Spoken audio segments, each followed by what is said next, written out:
Hello, hello, hello, everybody. It is so good to see all of your digital, non-existent faces in the chat. Please excuse the overlay. I'm going to fix it right now. But while I stop for time, I'm going to do some introductions. I am Connie. I'm going to be your GM for tonight with Blades in the Dark, your good friend Vee, a thrilling heist into the Slumbering Palace of Doukao, the capital city of Toulon. My pronouns are they, he, and she. When I'm not GMing these amazing, awesome, beautiful folks, I am the GM and executive producer for Transplanar RPG, which is our odd transgender, people of color led, 100% homebrew Dungeons & Dragons 5th edition live streamed actual play campaign set in an original non-colonial anti-orientalist world. If that sounds interesting to you, tune into our regular broadcast Saturdays at 3 p.m. U.S. Central Time right here on Twitch, right on this channel. Drop us a follow if you're not following us already.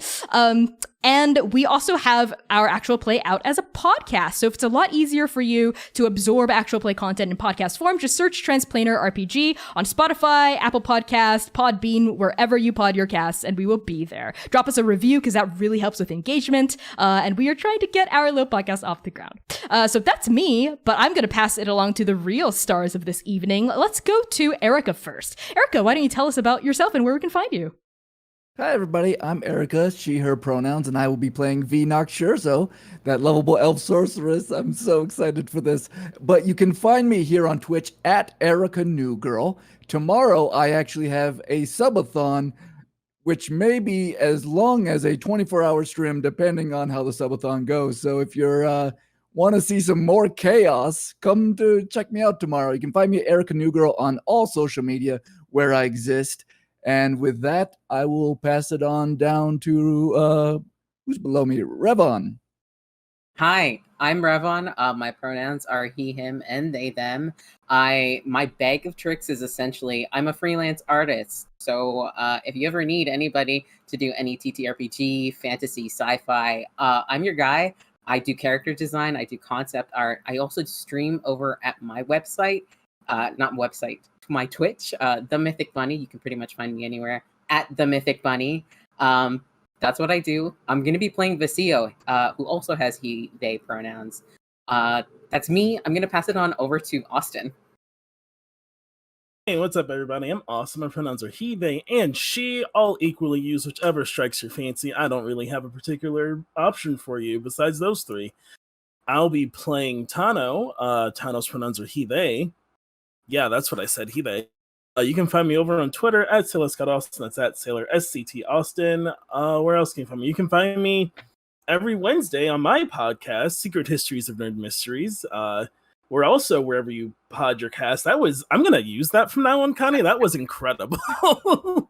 So that's Secret Histories of Nerd Mysteries. We were on a little vacation for the last 2 weeks, so there aren't any new episodes this week if you're already caught up, but go check them out. There'll be an episode next week. And then every Monday, I'm over on the Friends Who Roll Dice, playing Minded the Martyr. That starts at 9 p.m. Central, 9 p.m. Eastern, 8 p.m. Central. Time is a fake illusion, and I'm very bad at it. So I'm going to stop talking now and give it to Izzy. Hello, I'm Izzy. I'm going to take over talking where Austin is stopped because that's what I do.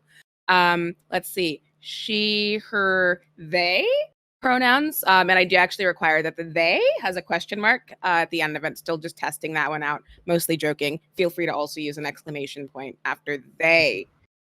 That was more of a declarative period. You know what? It's going to be fine. We'll not worry about the punctuation for now.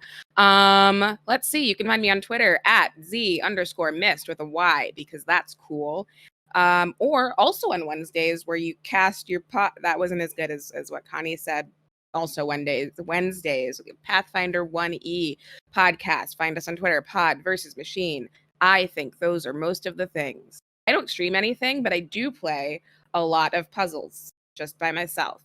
So I guess if you're interested, you can come hang out on my balcony and be aware of that. Please don't do that without an invite. That's terrifying. Thanks. I'm going to stop talking also. Heck yeah, look at these amazing folks doing incredible things, and I have to give credit where credit is due for potting your casts. 2-3 black halflings, which is where I learned how to say that.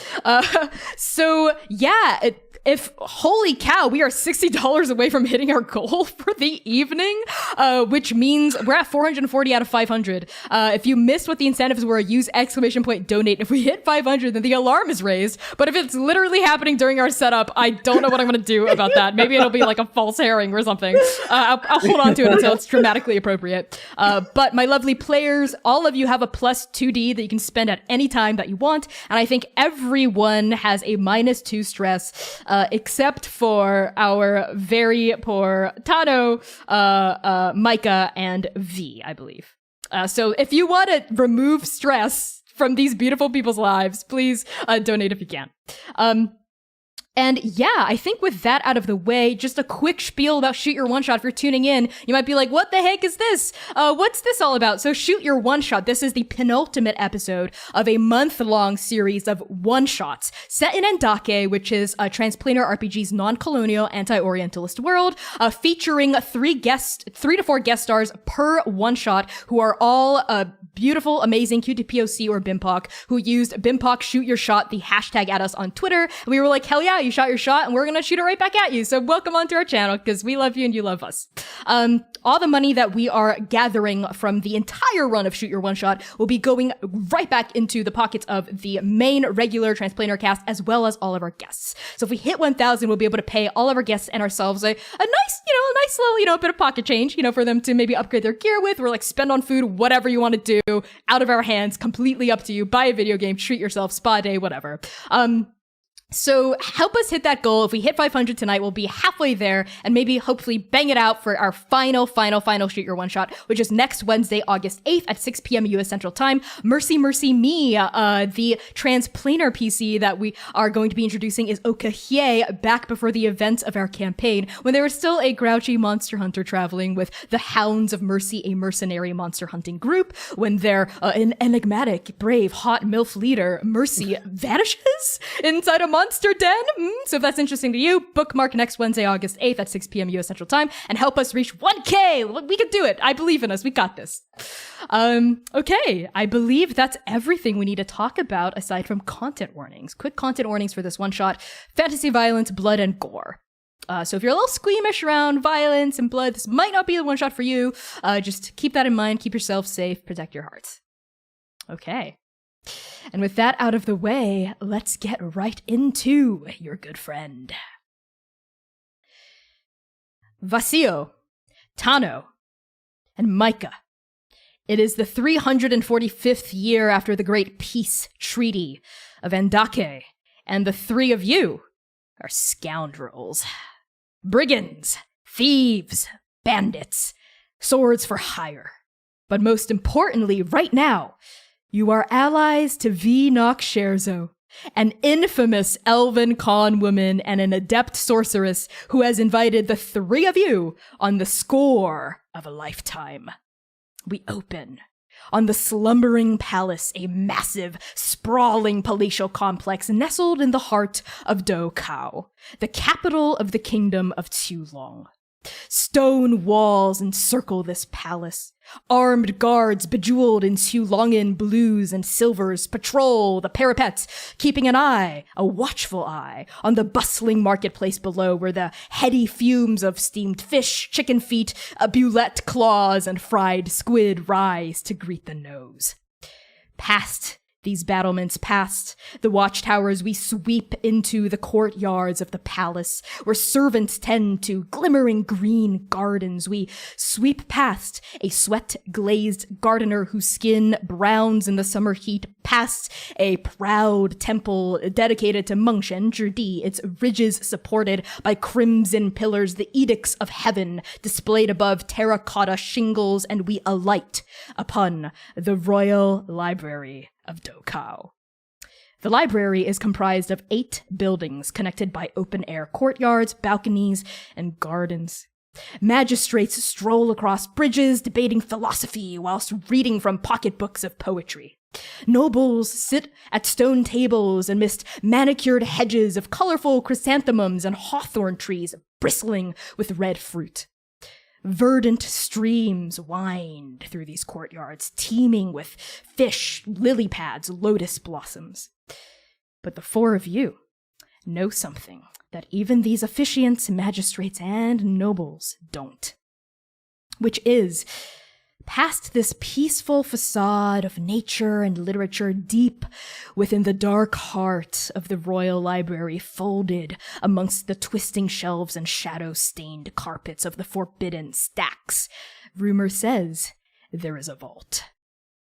A vault that belongs to the royal family of Toulon. A vault that none but the Emperor Ju of Qing himself can open. A vault whose contents have not seen daylight in over 500 years.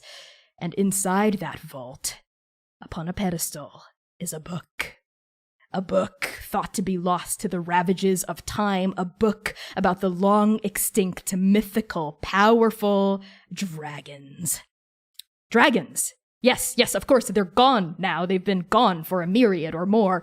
But Vee Nauchtscherzo claims to have a buyer who will pay an extraordinary sum of gold for this very book. Enough gold to get the four of you settled for several lifetimes over. The stakes are high, and the risk is even higher. From planning this heist to the day of the operation, you four thieves will have to work, sneak, lie, and fight your way to that vault, all without raising the alarm. If you do, your chances at pulling off this heist are shot, and you'll go home empty-handed, or spend the rest of your lives rotting in the dungeons of Doukao. Can you trust V? Can you trust each other? Or will greed overtake your blackened hearts at a crucial moment and send daggers plunging into backs?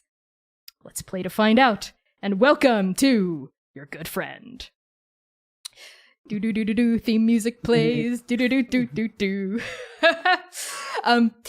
Before we get to the library, though, before we get to the palace, or Doukao, or even the kingdom of Toulon, we are gonna start with Vasio. Vasio, why don't you tell us what you look like and where you are when Vee Nauchtscherzo approaches you about this score of a lifetime? Well, Vasio is a 5'6", not so intimidating individual with brown skin and telling scales littering his cheekbones of this iridescent black. He has dark hair. He sometimes is wearing a little cowboy hat. He hasn't decided if it's his thing just yet. He has the telling signs as well of like scars along his jawbone that meet the ends of his smile, that ever-present smile on his face. Possibly might have to do with what he was born as. You don't know. Including like amber eyes with slitted pupils.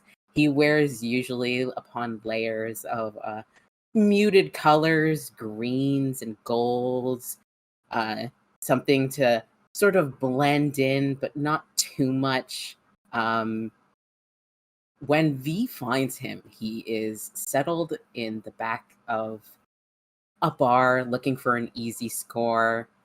His talents lie mostly in being a bit of a pickpocket, maybe more, but he's relaxing in the back booth, just enjoying a drink by himself.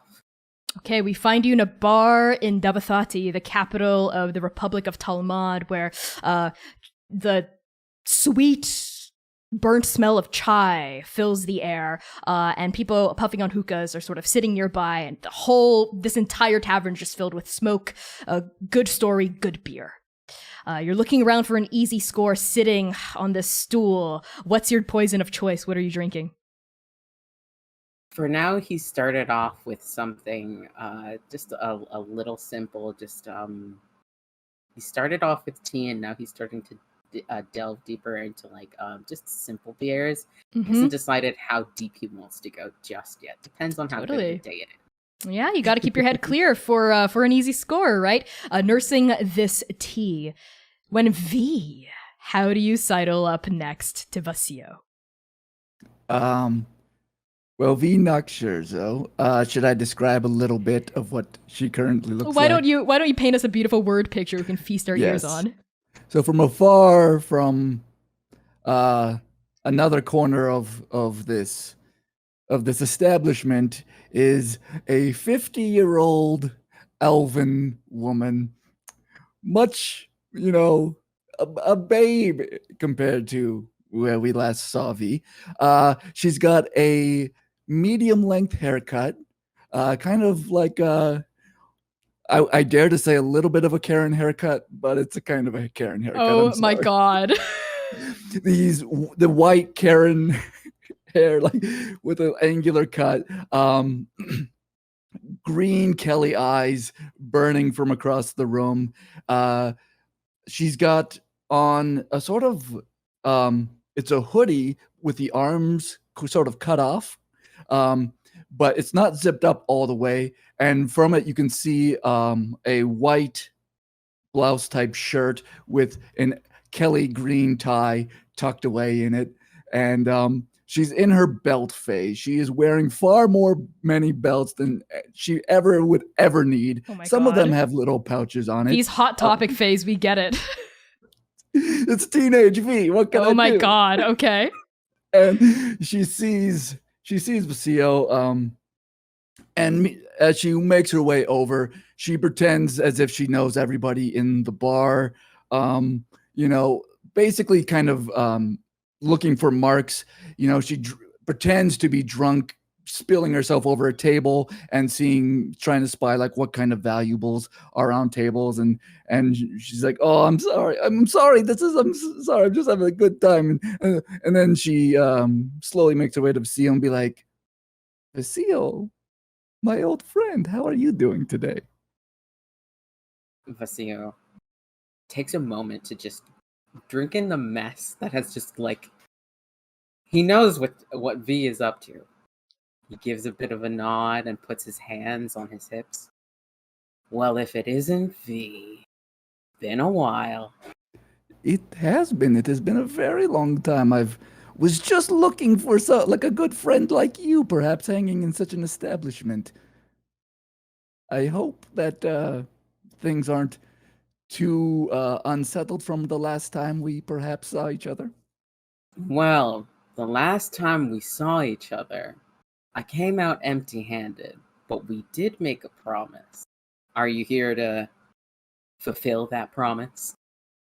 Absolutely, my friend. I have got something going for you that will make our last attempt look like, pittance. It looks just a couple for copper pieces. What I have for you this time, friend, is going to be the greatest deal you could ever have. And your good friend V, she's here to let you in on perhaps the score of a lifetime.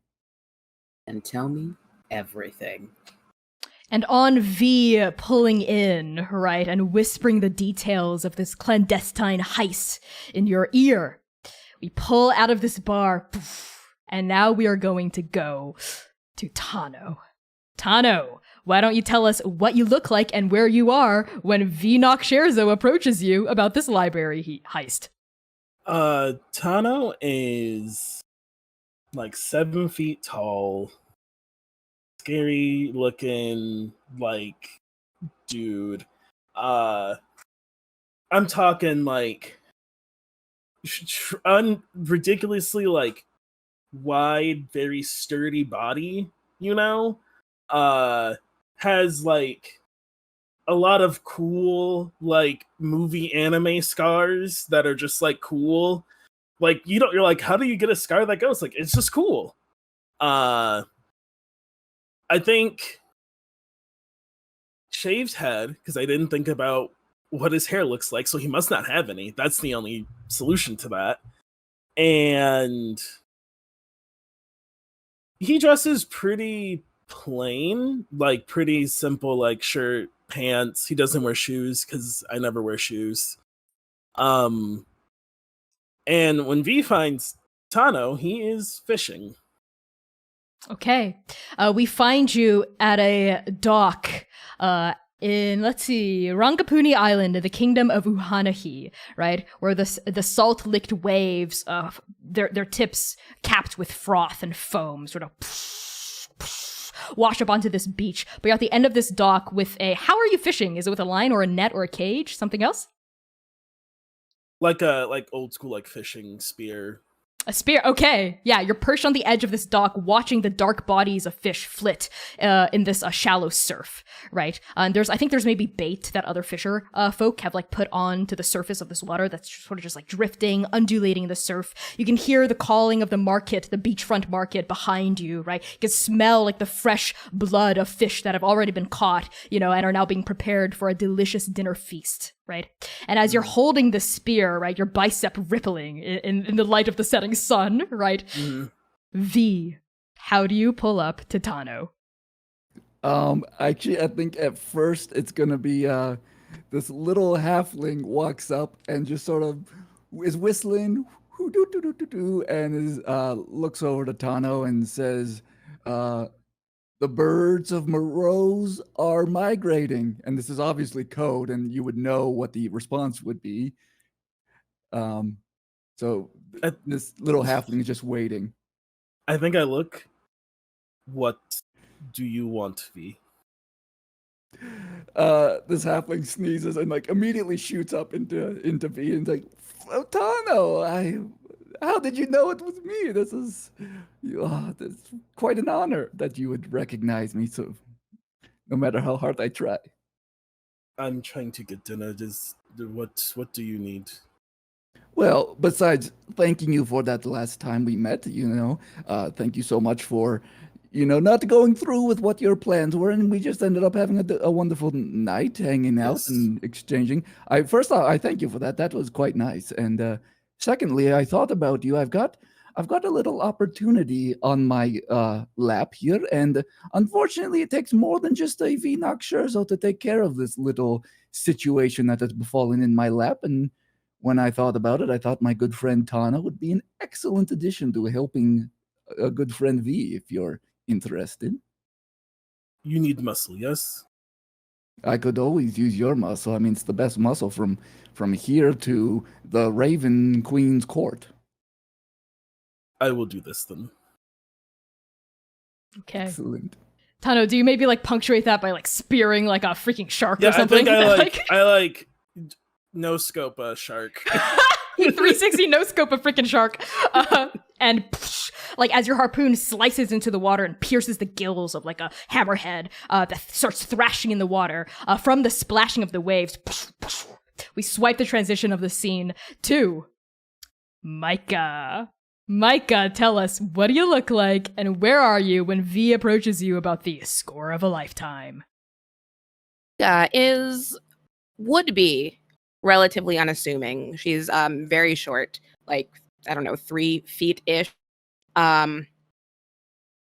Relatively squat, has short brown hair, like hazel eyes, and would not, just the sort of person you might pass by if she weren't wearing all neon clothing. She looks almost like she stepped out of a 1980s US like, what is that, jazzercise class? Oh my god. Which, of course has no context in this setting. Very Nabeliche. Very Nabeliche. Yeah. It's the it's the 40s of the 300s. Exactly. In the championship. Yeah. It's the sort of thing where you'd be like, this person can't possibly be going on a heist because that outfit would get her noticed. And then and she would say, hey, fuck off. And that'd be it. She is in like a nearby, I guess sort of like a bazaar area.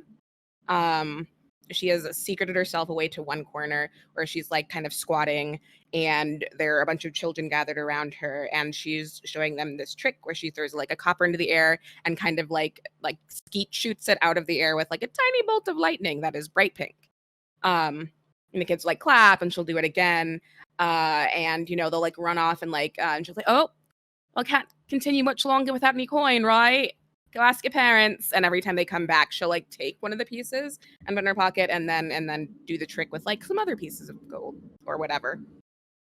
Very cool. I think we find you on one of the many rolling fields in the clans of Kirtal, in the Ogumor River Valley. There's like a little like traveling bazaar that's been set up, and you see like the gurs or the yurts of these like nomadic Kyrian folk, right? In the distance, like you could smell like the the very rich smell of herd animals all around you. You can hear the low, like, moo of, like, nearby, like, cows as they, like, graze on grass. You can hear, like, of riders as they pass by wielding, like, bows and arrows to, like, like, shoot nearby grazing goats and whatnot for dinner.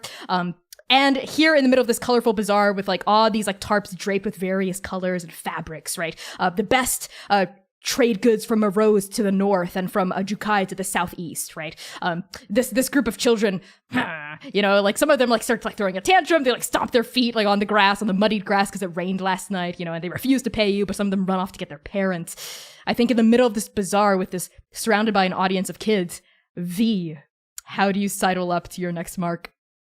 I think in one of these final moments of a trick, there's a slow clap coming from just, like, you know, the other side of the little pathway that's been made in this bazaar. Vee sort of, like, approaches out of the darkness amongst all the crowded bodies, hood up and stuff, and she just sort of looks at Micah and is like, Micah, I presume. Hello, it's me, Vee Nauchtscherzo. I've heard so much about you, and I hear that you've been looking for me, and it just coincidentally, I thought, what a wonderful time to get to know each other by pulling perhaps the heist of all of Andake. So you see, I've just totally forgot my character's name. Micah, like, playing with these kids. Here's the slow clap and kind of ignores it. Pretty much everything you're saying until you say your name, and then looks up and is like, well, isn't that just some luck? Seems uncommonly lucky, in fact. Scatter children will do this again some other time, and let's stand up and walk up to Vee as the kids just kind of clear around her. All right, so if you're who you say you are, prove it, because I have been looking for someone, as it happens, and it seems very strange that you just walk up to me unprovoked. Yes, that is very true, but here, prove it. How does one prove that they are who they say they are? I mean, dropping the hood would be a good start. I can't see your face at all, can I? Well, people look at my face all the time and have no idea who they're looking at, but if it will help you at all, and Vee goes ahead and slowly puts down the hoodie to reveal her face and her Kelly green eyes glowing. Yeah, you're right. That did nothing. All right. Who are you?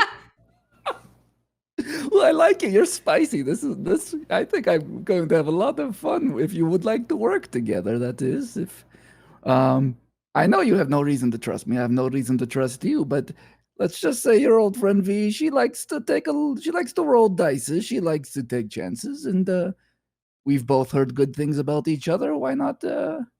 I hear you're useful in situations of like what we're looking for this score. I do love to be useful. Well, it just so happens my last show for the night is cleared, so let's give it a try. All right, Vee, here we go. Okay. And on that challenge, right, I think we're going to zoom in on, like, Vee's, like, grinning face.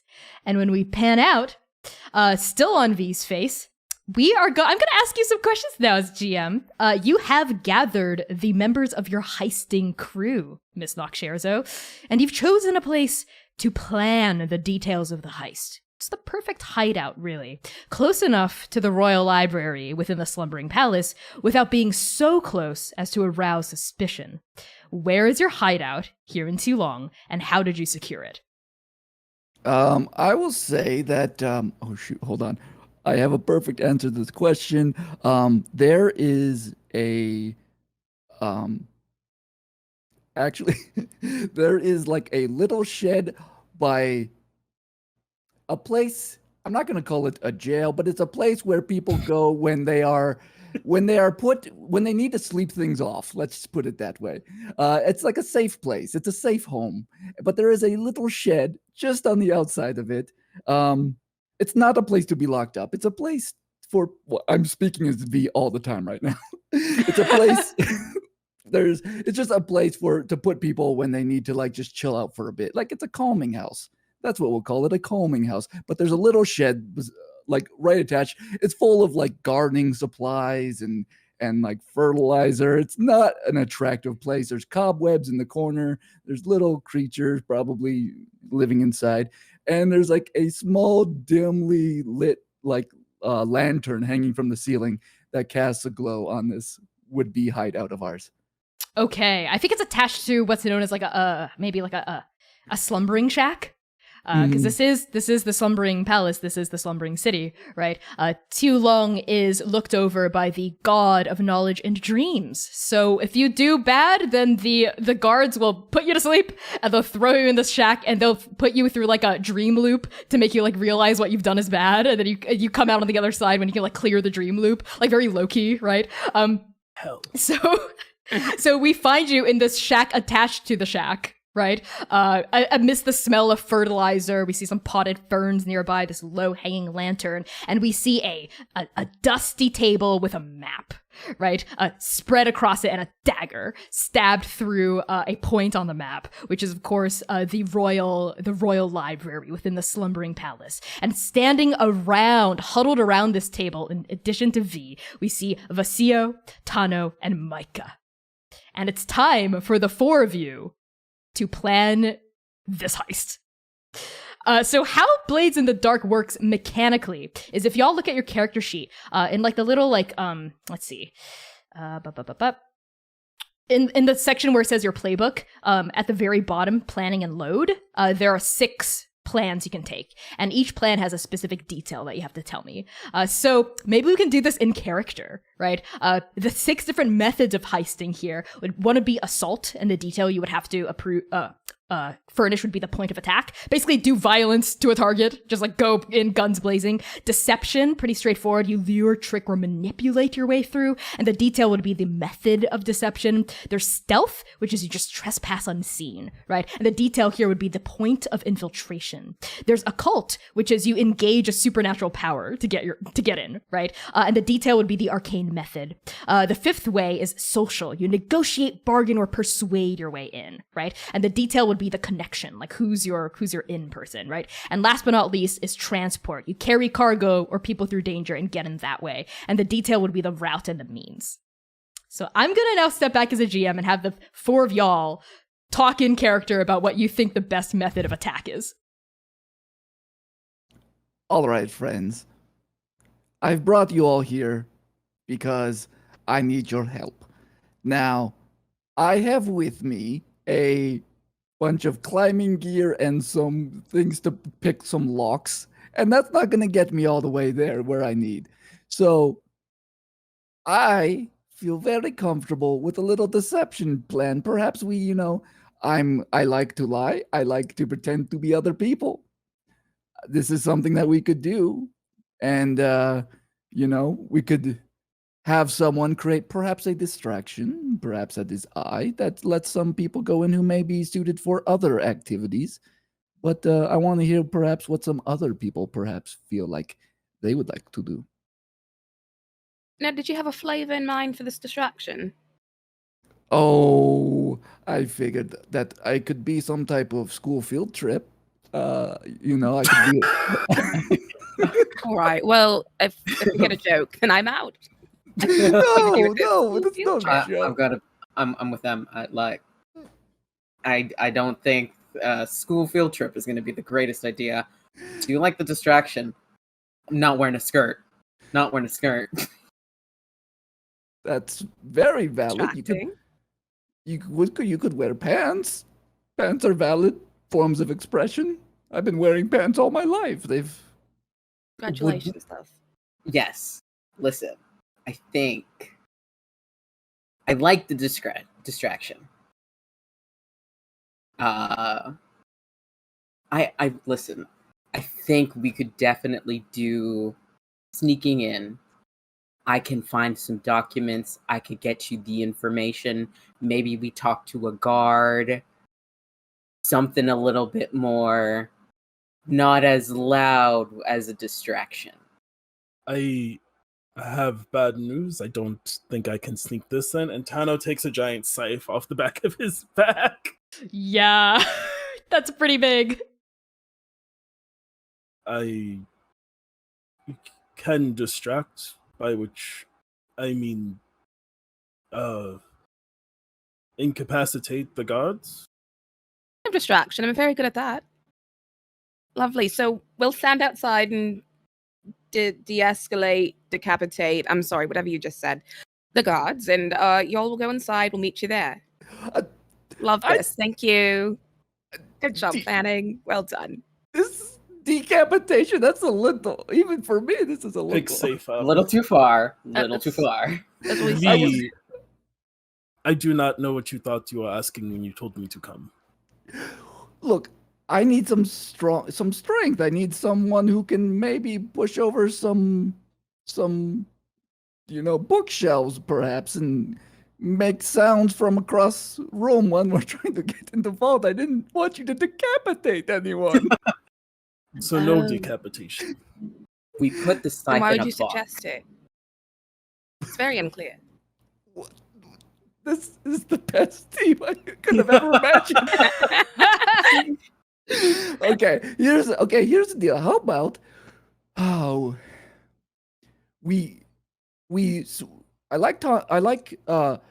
like Vasile's idea of sneaking in. Perhaps we sneak in, and then the deception happens where maybe Tano has little bit of health condition, and in doing so gets a little sick, pushes over. I never get something. sick. My God. It's Are you ill? acting. I'm so sorry. I've got an alcohol wipe. Is that going to be helpful? Here you go. You can have that. It's for you, love. I never get Freshen sick. up. This is Just a little wipe. Just a little. You'll be good. Just give it a wipe. Uh-huh. Yeah, you'll be good. Oh. all right. It's new. Okay. Very Micah, distracting. I think you would be perfect for distracting some guards. I think you've got a real gift here. I'm coming to see just how Oh my wonderful goodness. your distraction Thank abilities you. are. I quite do appreciate the words. But yes, of course, I'm quite distracting. Go ahead. Did you mean to blow something up? Oh, but not any people, right? Whoa. No heads. No heads. No Just a library of decapitation. sort. No decapitation. Just a quick explosion. It'll be fine. Fingers? Harmless. He's like shuffling through like papers about like her notes on all these people, like where blowing things up. What? Just a minor explosion. Look, it doesn't even have to worry about it. Listen, It I've could got be it under point of control. entry. A point need of to- entry. You need to Listen. get in, yes. Okay, I'm willing to work with you all here if Yeah. you feel like. Wait, are we talking about the cutting off fingers or are we talking about the explosion at this point? That is Oh. not important right now. I think which it one? might be a little bit important. It could be important, yeah. Whose fingers? Yeah, And- what fingers?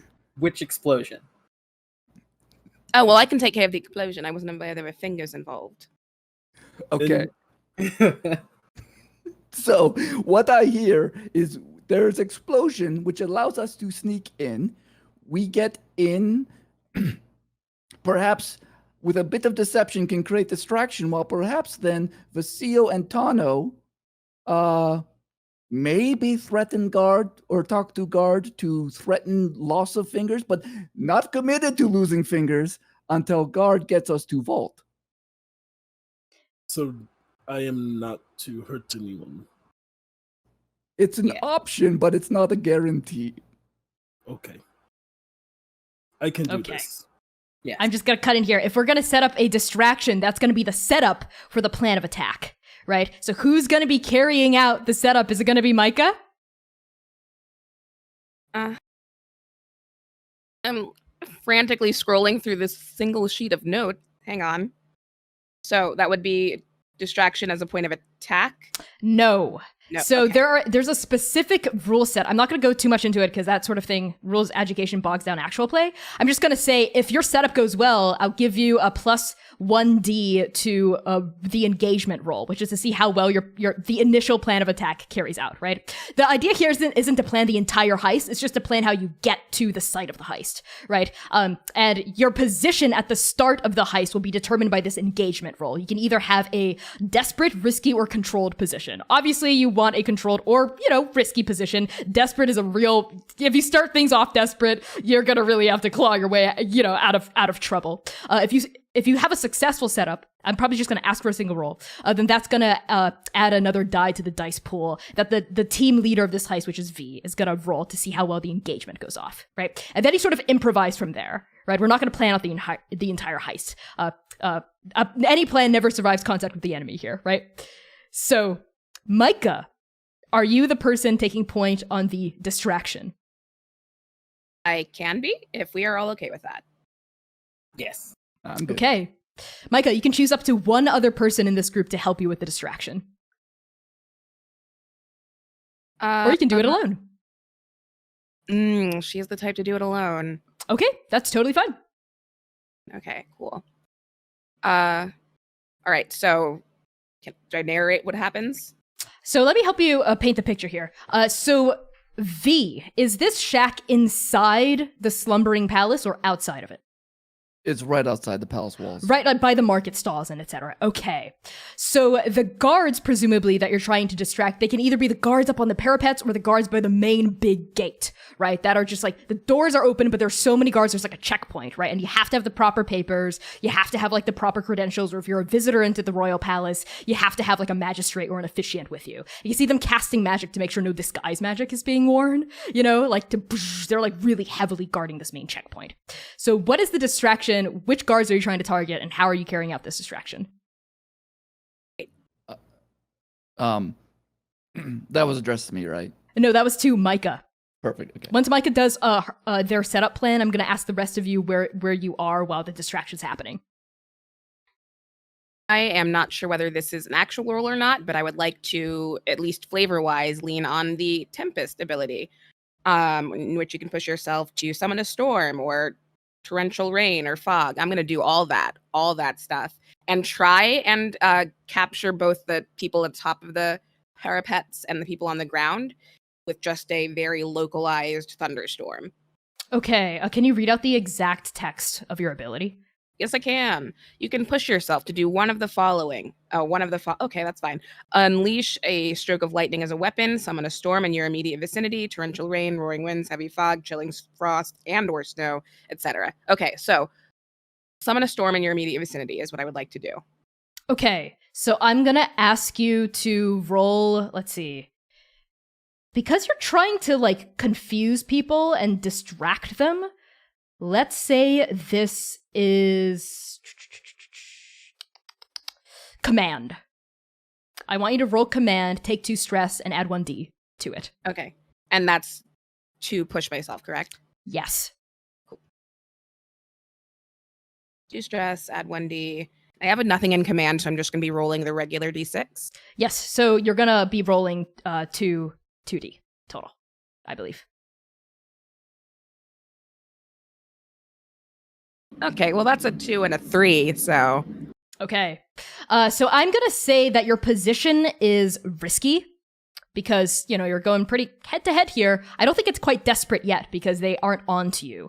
But the effect would be great. So your highest one was a 3. Okay, that's not good. Things go badly. Okay? So what this means is you either suffer harm, a complication occurs, you end up in a desperate position where you lose this opportunity. I'm going to say... Describe to me what it looks like as you like stride forward out of the marketplace and start whipping up these winds. That's exactly that. And with a camera angle so that she looks taller than she is. I'm like, hello, loves. Listen. Oh my god, is that a storm coming in? Listen. Oh my, everyone get inside. It's a hailstorm. And like as she's doing that, very obviously is the center point of this storm. And the wind starts picking up and there's dust everywhere. Out of nowhere, just lightning starts flashing. And as that happens, there's more like fog and heavy clouds around it. There's this torrential downpour, the rain going sideways, like a small cow is ripped from the streets and flung into the air. It's fine. It's going to be okay. As she just approaches the gates. Okay, the guards are definitely trained on you, but you lose control of your magic. These market stalls start like literally, it's not just like, did you say a cow or a child? A cow. Okay. You see, the cow rises, as do other oxen. Cows is the plural. You see, like the fluttering fabric of of tarps, and nearby like market stalls, like barrels of fish, fresh produce, and you like hear the guards go, hey, you there, stop where you are. But you can feel like the weave just burst out of you, and I'm gonna need you to take 1 harm as a nearby stand just bashes into you, right? Like a stand full, like a fruit stand just smashes against your body, and you're just filled with like bruises and splinters now. Yeah, no vitamins are very good for your skin. It's fine. It is, yes. Maybe not all the blood and gunk getting in though. So what this means is because Micah's attempt was big but not successful, y'all are gonna take a -1d to your engagement roll. But it was a nice big fireworks display. While Micah's been doing this, Vee, Tano, and Vasio, how are the 3 of you setting up for what I'm assuming is your stealth maneuver into the palace, right? To the library.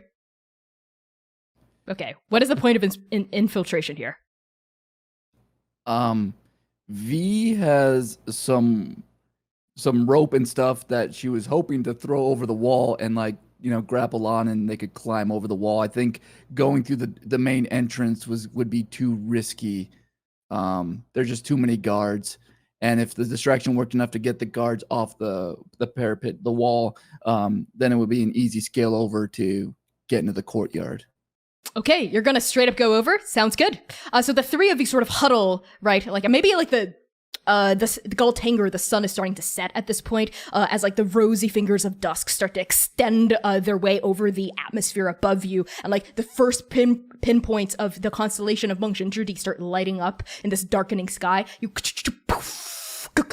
toss the grappling hook all the way over the like 30, 40 foot tall wall here, right? But you planned for this, and the 3 of you start scaling it. Okay, as you feel like massive gale force winds start whipping around you, your hair going everywhere, right? Like your cloak, like rippling all around you. So as the 3 of you start to go up, I think this is a good point where we can decide what our loadout is like for all 4 of you.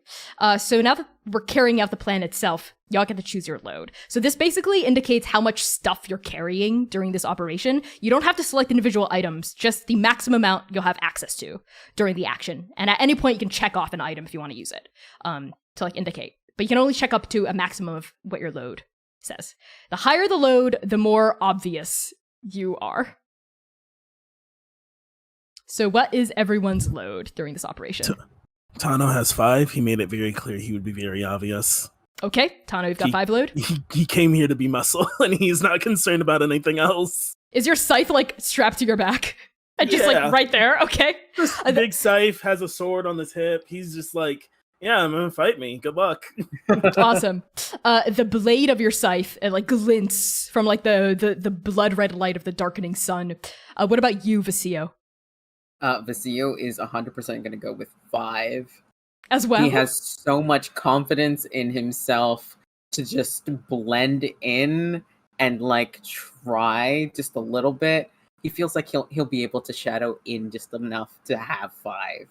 Okay, because we have 2 5 load people out of 4. Your crew's gonna arouse a good amount of suspicion if you're just walking around, okay? V, what's your load? I'm at 3. I'm at like the high end of the light load. Yeah. Okay, sounds good. Micah?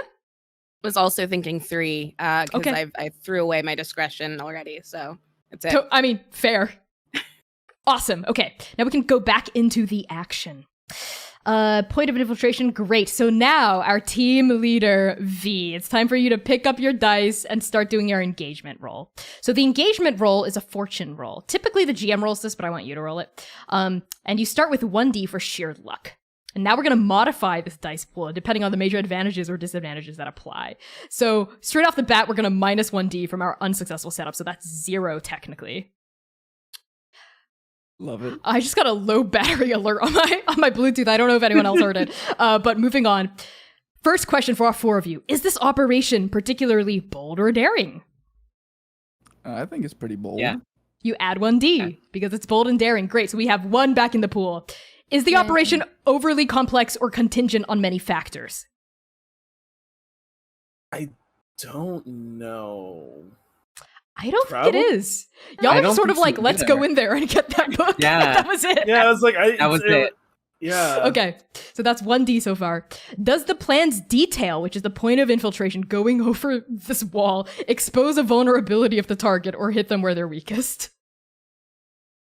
The target? Went over the wall, so that was pretty good. Yeah, I mean, that would show. That was, like, You clearly know, it's not a good I'm gonna wall. say no. I'm gonna veto that as the GM. It's not it would be one thing if you were like, let's go through the sewers, that I know like a waterway in, but no, the wall's right there, so I don't think so. Can any of your friends or contacts in this moment, right? Any of the allies or enemies, or allies rather, on your list, provide aid or insight into this operation at this stage? Right? And not when I'm on the side of a wall. I mean, Yes. At this moment? Or just while you're going in. So what you said, Tano, is actually really interesting. If you've got an inside man or an inside person, we can add 1d. Because if you're like, this person will help us once we like drop down from the wall.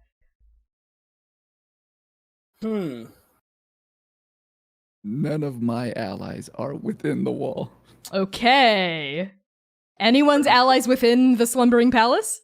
I think cannot one of imagine. mine would be 100%. Who are they? What's their role? What's their description? They are a noble. Okay, that makes a lot of sense. Then yes. So you have an inside note. That makes a lot. Yes. Then I will add Yes. 1d to that. Okay. Perfect. And I don't know if there are any other elements. So I think the total is 2d. Okay? So Erica, roll 2d and tell me what the highest number is. Let's go 2 6s. 5? Hey! Okay! That's pretty good. All right. A 4 to 5 is a mixed result. So what that means is you're in a risky position when the action starts, which is better than a desperate position. Okay. Very good. That also tracks for me, I think. So Vee, Tano, and Vasio, the three of you like rappel up the side of this like stone wall. You like land on the parapet, right? The guards are all drawn toward the distraction that Micah had provided, so you're easily able to just rappel down the inside of this wall as well.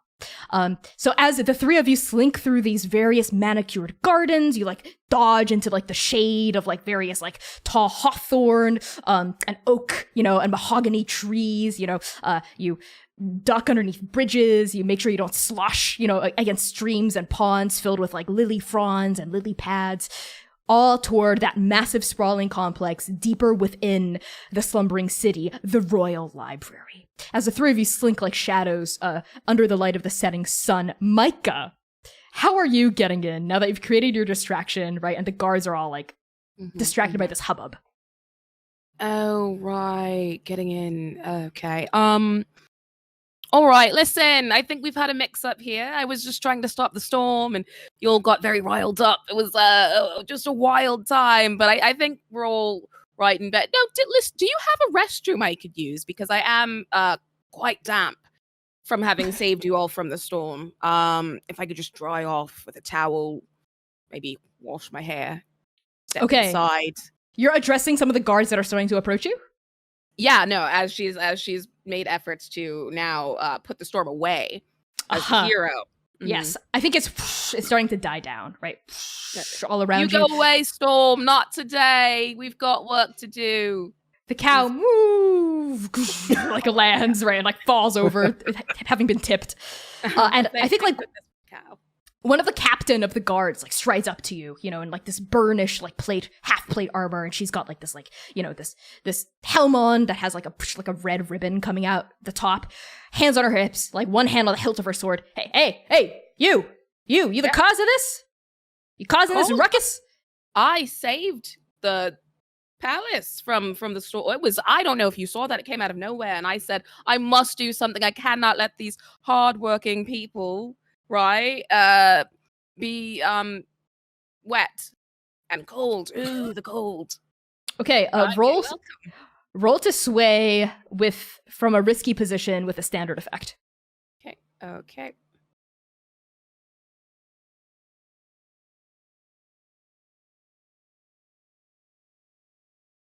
It's a 6. That is a full hit. Okay. That is a really good result. So you do it. All right. Seems like you were also caught up in the mess like the rest of us. Move along. Thank you. All right. Have a good day. Hey, and thanks for using your magics to quell the storm as well. Wonder where it came from. I know. You should look after over there. Also check on the cow. Seems upset. We should check on the cow. Is that where it came from? I'll send my men. Storm cow. Uh-huh. All right. Okay. Royal Guard of Doukao. Onto the cow. And this captain of the guard rushes off with like a contingency of guards, which leaves you an opening. You can sneak through the main gates because temporarily their forces are, diminished because of your distraction. Is that what you do? Yeah. Oh, I'll have to leave something for the cow's family. Sorry, cow. And then just dart through the doors. As you dart away, you see a Minotaur woman approach the tipped cow. No! Jong, no! And she falls to her knees. As you go through the gates. Great! The team's reunited. Oh my god. The four of you reunite in front of the library, right? You're able to slink your way through. You're able to dodge magistrates on their patrols, guards making the rounds, etc. Right? You'd studied, for better or for worse, the map of this place, so you know the route to take to get to the library. So why don't the four of you tell me what it looks like as you get in front of this library and prepare to go in? What is the library? Is there a door? There is. There's sort of like a set of weathered stone stairs that lead up to the first building of the library. These big open, wooden doors with these brass knobs on the outside, right? There's a little bit of paint peeling from the wood slats of this door. It's massive. It's 15, 20 feet tall. And inside you can see an atrium with sort of a domed roof, right? And you can hear the calling of birds and bright light sort of pours in from these vaulted floor to ceiling windows, right? And you sort of see hanging glittering chandeliers as well as little shrines set up for various minor gods as well as the major god in the center of this foyer, a monk and Judea statue, right, with various offerings at his feet. But like I mentioned earlier, the library itself is comprised of 8 major buildings connected with through courtyards. It's very open air, right? Mm-hmm. I think Tano just kind of looks at Vee. So no, I'm just curious, when is it okay to kill someone here? Look, I appreciate your enthusiasm, friend. There will be a time where, and that time may never come, where I'm like, Tano, now's the time, do something. And so when you will tell me when it is time to fight, and until then I will wait. Yes, but also Okay. if you feel in your spirit, now is time. I'm not gonna say no either, but yes, that happened earlier. I offered to fight the gods you- outside, and everyone said no. You held back, and I appreciate you for it. Micah, oh my goodness, you survived. Yeah, I of thought course. you'd be- I made it. Listen, I don't know what kind of funds we're stepping away from here, but I do if there's any way we could set up some sort of a bail fund for maybe a cow. Just A don't cow? worry about it. It's gonna be fine. Listen, I'm in. We're in, right? We did. But we do want just to take up a collection, maybe. Hey, excuse me! The four of you hear a booming voice cutting across the courtyard, and you see another guard. And she's sort of flanked by 2 other guards, right? And these are the guards of the actual Slumbering Palace, not just perimeter guards, right? She's got this beautifully done plate armor, with the sigil of Tulong, which is a dragon, right? Eating its own. No, that's just a dragon, a cool looking dragon on her plate armor. And she has a massive maul strapped to her back, which if you don't know what that is, it's just a huge hammer and sort of spiked at one end. She's got this half-orc woman. She's extremely muscular. You can even see her muscles rippling underneath the azure scales of her chainmail. She strides forward, her golden eyes fall on the 4 of you. Hey, I don't recognize any of you. Papers? Are you officiants, magistrates? What is this? I have your papers right here. So I'm gonna go ahead and initiate like a flashback, maybe. Okay. So, as part of being the lurk, part of my load is documents, but I would like to do a flashback in order to talk to the noble that I know on the inside and get some fun, official, maybe fabricated documents. So to give us passage. Okay. Is that I'm going to say that it is going to cost 1 stress, even though you know this person. I think it's, getting papers to go into the actual heart of the capital is a little stressful. It's a little risky. You're asking a good amount from this person. Okay. all right, cool? So we flash back now, right, to, let's say, a tea shop in Toulon. Yes. And you're sitting there, you're nursing, like, chai or something, your tea of choice here.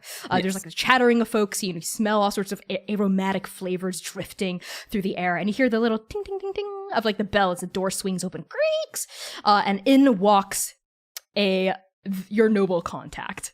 They are a Triton person with this sort of like limpid red hair that sits in front of their like kind of like beady black eyes, and they've got like these gills that like flap nervously, open and close, flap nervously, and you know them as Lin.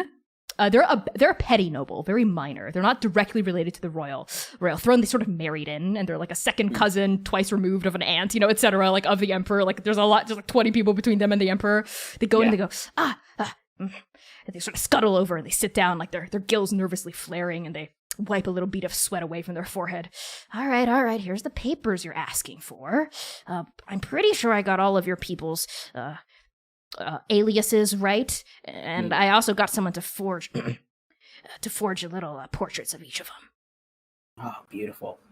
I know this is a lot, but you are doing such a huge favor. Yeah, you're gonna owe me big here after this, okay, Vasio? It took a lot to do this clandestinely. The score that I'm getting will be so rich. They might even consider putting you up a rank. Listen, while the amount that I'm getting you, the amount I'll cut you in for just this little bit. It's just a piece of paper. Don't even worry about it. I got you covered. 800 gold. That's what we agreed on. With 800, I can finally bribe the third wife for an audience with the second wife. Okay, all right. Here you go. Perfect. Okay, and wait. Wonderful. That's just 1 stress. 1 stress. Okay. We flash back now to the present. This big, like, half-orc guard. Her hand, like, is starting to go toward her maul. Papers, I said. No worries. No need for violence. It's all good. Vasio pulls out from a stack of papers from within his robes, and he hands them over. Oh, just an official duty, in and out. We'll be quick. Ah, visitors of Lin Xiaofei, I see. My apologies. And she hands the forged papers back to you. He tucks them back in. No worries. Doing good work, I don't do this for praise. Just tell your, fellow guests that weapons should be sheathed at all times, okay? Absolutely. Not a worry. Tano, we'll do good. It's all good. Okay. Tano tops the blade on his scythe, and it like tucks into the handle. So it just looks like a staff? Yeah. Nice. But like a big, kind of scary looking staff? Yeah, Okay. it's like a scary looking staff. Okay, totally. Nifty. All right.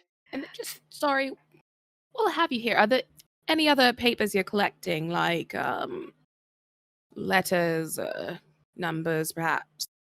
Because I have, if you want, I could just give you an address, for example, and you could do whatever you wanted with that. If you'd hang on to Why it. would you give a stranger your address? Listen, I don't come to your place of work. and I'm ask with the you- big girl. I don't know what you mean by that. Okay, that's fine. Listen, we'll come back around later. But good to see you. Really nice to meet you. You're very strong. All right, let's go then. Clear away. I'll see you later. And she'll like wink. Enjoy your stay in the Slumbering Palace. I just got it. Yeah. Tano's still like, I don't understand why you would talk to us. You don't know her. She could do anything with your address. It is a tactical disadvantage. Oh, that's the idea, love. To be at a tactical distance, I don't understand why you would do As this. the guards walk when away, you're older. We'll explain it when you're older, Tom. as the Just guards think walk of away, you hear one of her subordinates say, "Ma'am, I think she was hitting on you." What? As the four of you go up the weathered stone stairs and past the open wooden doors of this massive, sprawling library complex. Okay. As you go in, you see sort of the equivalent of like an ancient, like a medieval circulation desk, right? Like to your left, you see like a worker, with these like thick, glasses on, like this owl folk person who's just sort of like scribbling, and like tallying something on an abacus and then scribbling something on like a piece of parchment, right? And you just smell books is in the air. The smell of literature and knowledge drifts through this atrium.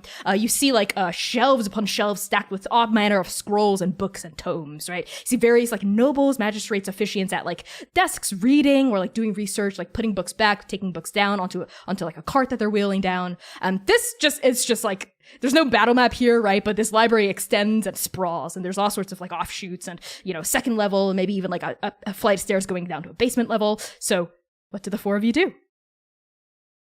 I look at V. Where do we go? Good question, everybody. Good question. Wait. You don't know where it is. It's in the library. We're in the library. What more do you want from me? I got you here. Let's You asked me to be here. That's true. Yeah. Okay. Can I do a flashback to a tavern owner who maybe told me something about this? You know what? Yes, you can. And because you're not actually flashing back in face of an actual, well, I guess the obstacle is you don't know where to go. So let's say it's going to be one stress, a complex action, or unlikely opportunity. To flashback, you said you want to talk to a tavern owner in Tulong who might have heard about rumors of the vault.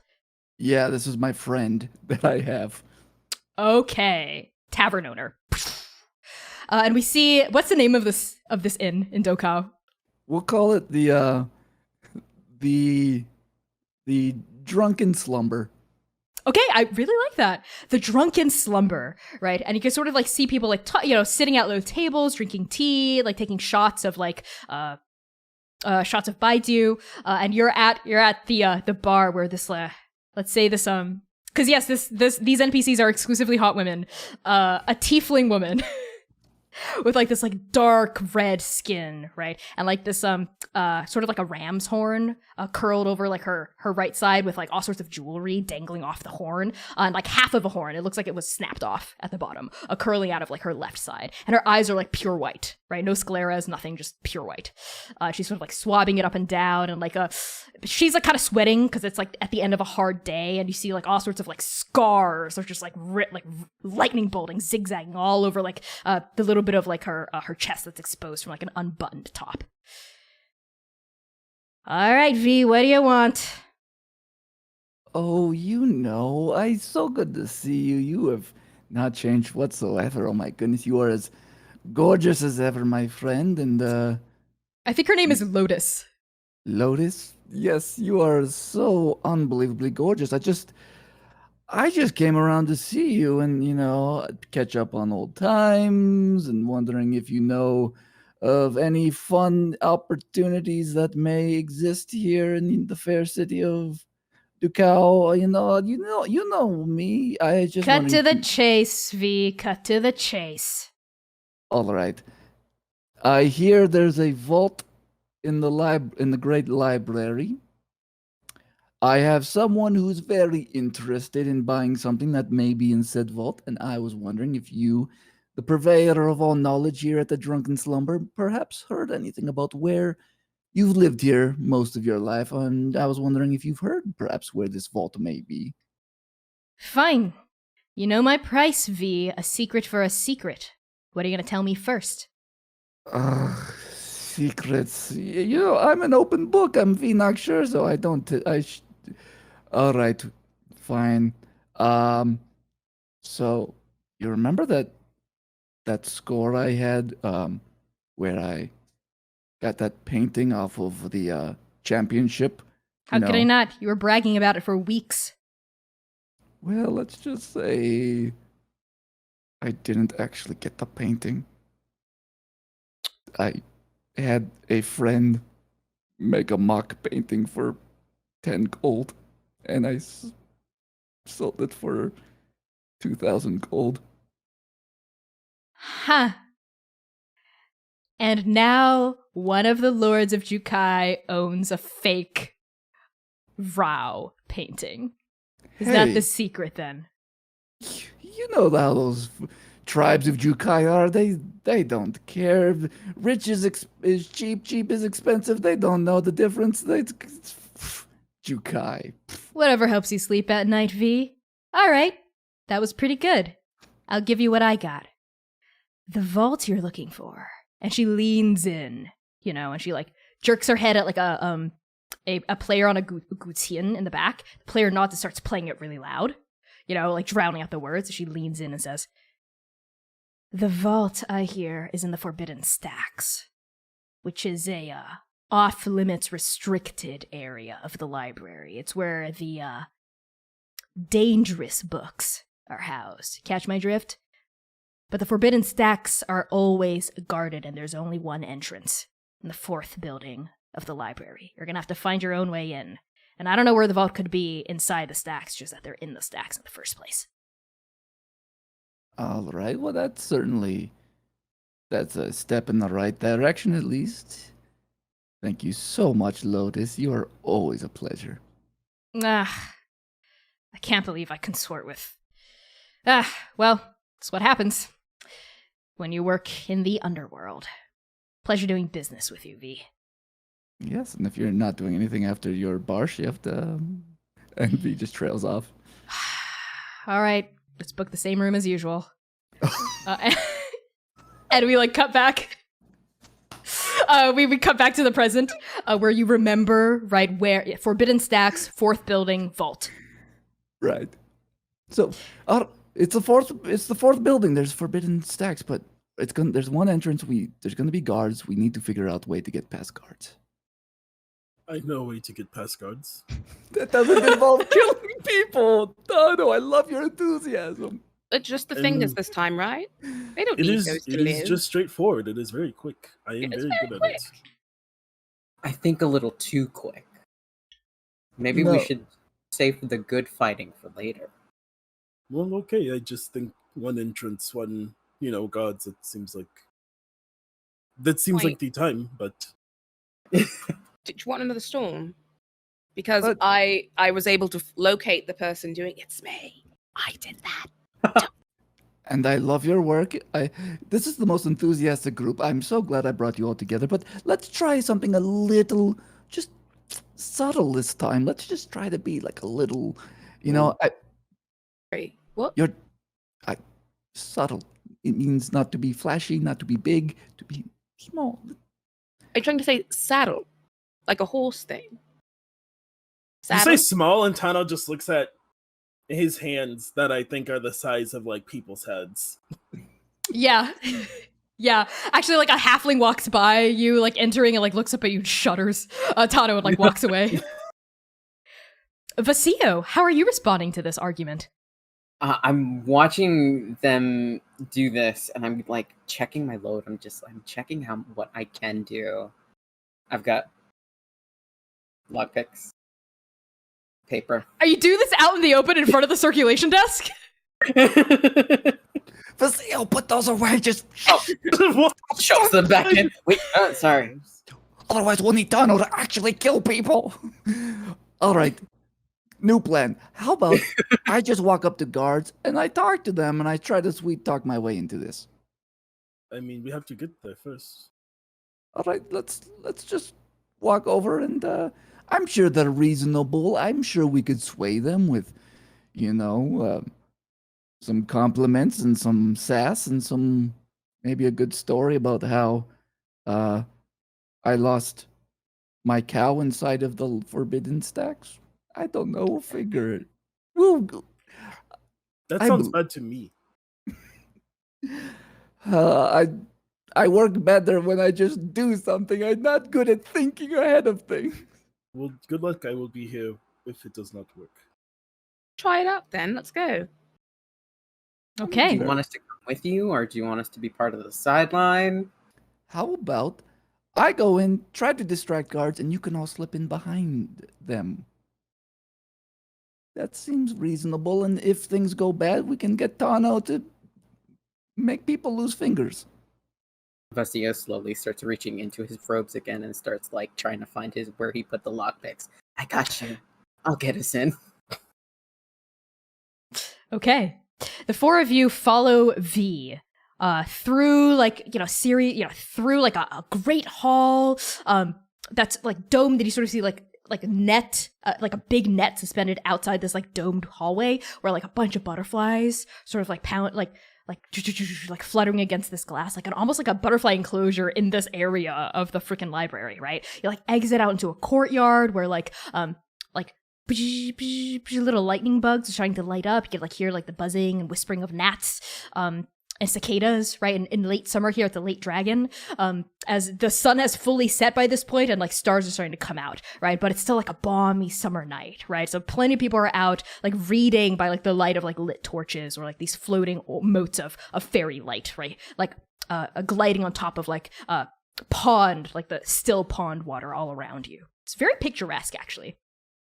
And the four of you eventually wind up in the fourth building, which looks very similar to the previous three buildings that you strolled through. But something about the books here seem older, perhaps. This is where like the history books, like biography books are, right? Like a lot of nonfiction books are in this section. And you see like just rows and rows and rows of shelves, you know, with like ladders, right? And like, just like people are just like reaching for books, like bringing them back down the ladder, setting them at tables, reading, or like putting books back on shelves, etc. Like a couple of librarians walking around, like restocking the shelves as you move inside from a courtyard. And I think maybe a Vasio, like a butterfly is clinging like onto like your shoulder as you like move inside, and like a couple of you have like stray bits of like, you know, like pollen and whatnot like in your hair from all the nature outside. Oh, hello. Go, shoot. The butterfly flies off. And the four of you are now in the fourth building. How are you going to go about finding the entrance to the Forbidden Stacks? So, I mean, is there like a door a guard's conveniently in front of, or No, there is not. Banner that's like, don't come in here, it's super not the Forbidden Stacks. Why don't you, Tano, I think this is a pretty it's controlled. A controlled study roll. Dang, I no, was hoping hunt, for survey. Actually, no, you're right. Survey would be better. Let's do survey. Okay. Yeah. All right. Controlled survey with a regular effect.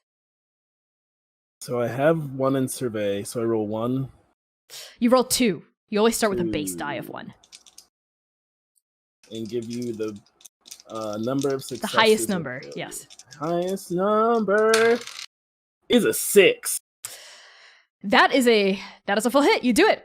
So as you look around, Tano, your eyes land on a spiraling staircase that leads to a second floor.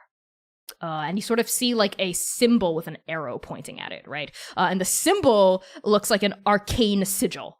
There's something about you, even though I don't think you're necessarily very attuned to the weave, something about that looks real weavy, looks real magic-y, looks like it could be the symbol for the Forbidden Stacks.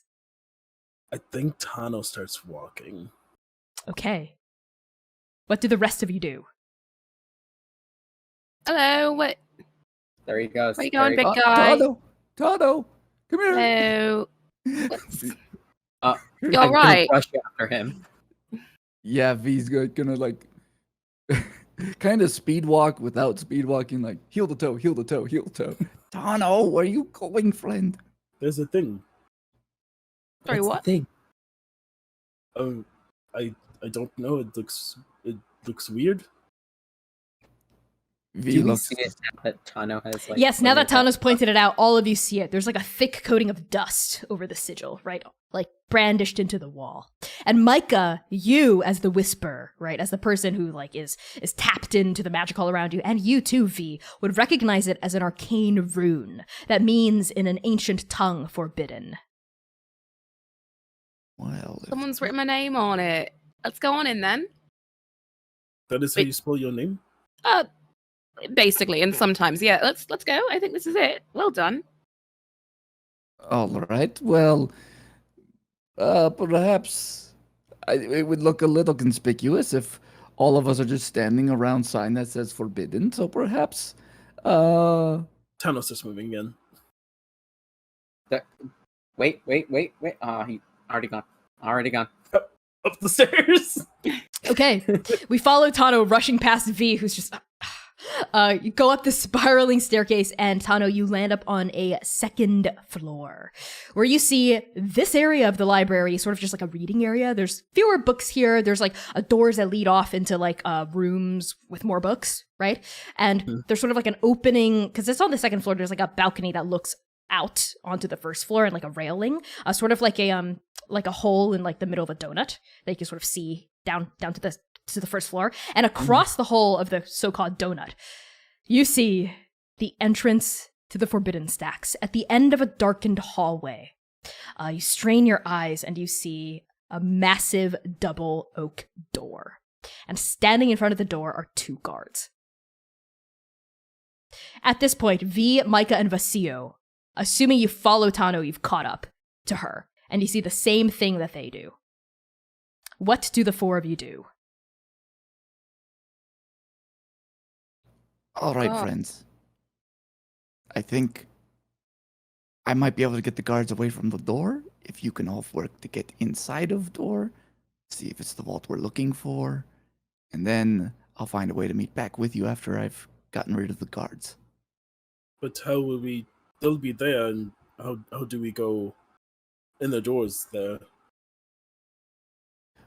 Well, I believe that my good friend Vasio maybe has some pick locks, and I think Micah, perhaps you seem someone who's pretty good at the weave. Perhaps the two of you could combine magic ability, lockpick ability, and who knows, maybe something wonderful will happen. Yeah, I've got a ghost key. The four of you are interrupted by someone who's sitting at a table maybe 10 feet away from you, a little gnome man who's like poring over these like thick like stacks of scrolls, and they like look up at the four of you real angrily, and they just they point to a sign that says no talking on the second floor. I shush them back. Well, excuse me, you're talking too, aren't you? You're not supposed to talk. I'm trying to concentrate. I'm trying to talk to my friends. I put a hand on the table. Okay. This sounds like you are trying to intimidate this person into leaving y'all alone, yes? Yeah. Okay, so Tano, roll command from a risky position. You're going head to head. So is that minus regular one for my effect? pool? Nope. Risky. No, that just determines your position. That has nothing to do with how many dice you roll. Yep. I'm still learning, everyone. It's fun Totally. to learn a game. It's fun to learn. I'm new a game. at this game too. So I give you the highest number? Yes. A 6 again.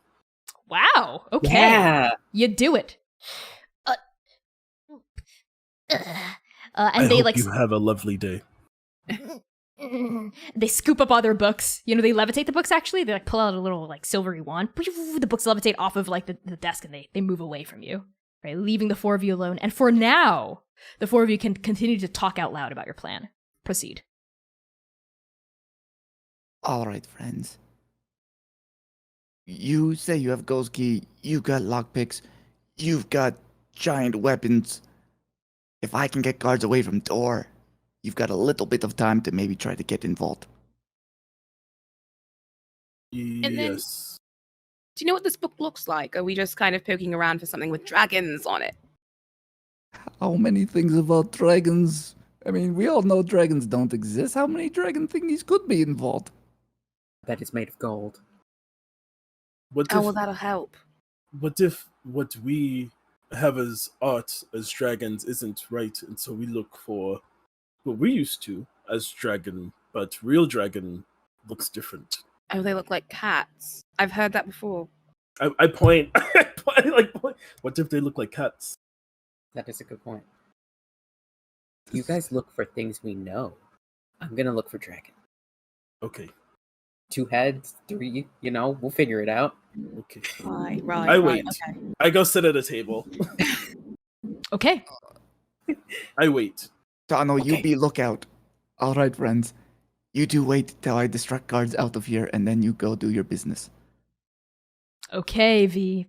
Let's say Tano, Vasio, and Micah wait at like the entrance into this hallway, right? So you're not like going down the hallway down this like vast, like darkened corridor along with V. You like take your seats, you pretend to read, try to look inconspicuous. Think about what dragons might look like.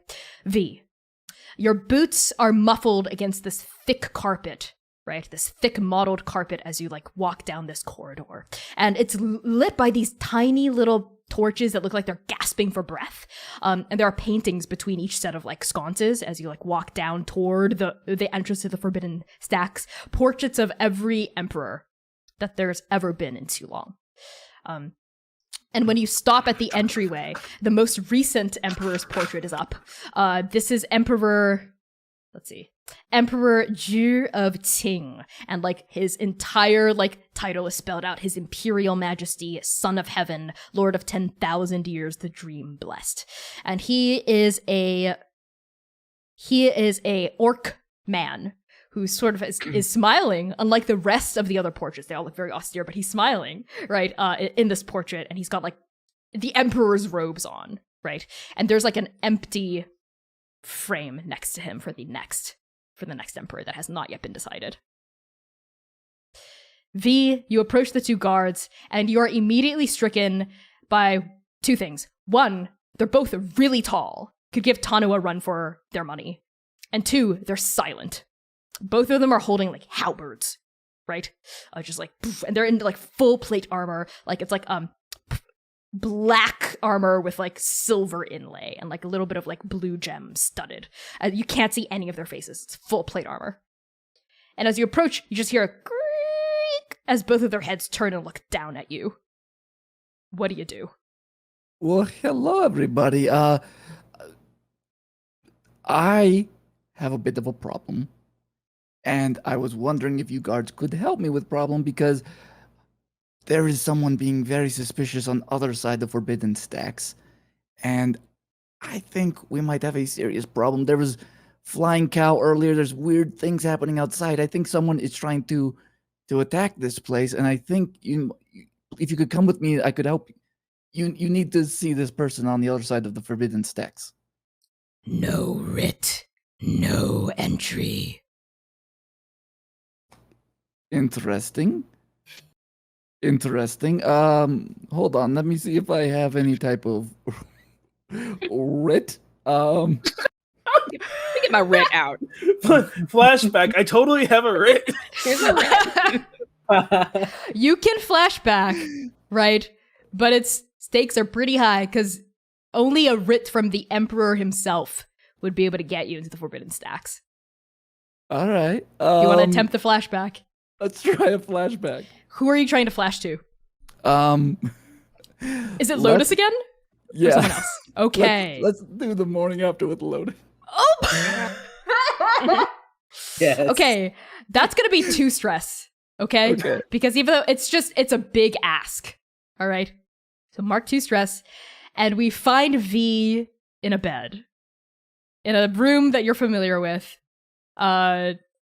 We don't have to get too graphic here, but it's technically not on our Lies or Veils sexual content, so I couldn't get as graphic as we want, I guess. This is the first time it's ever happened in a streamed TTRPG game of mine. Steamy.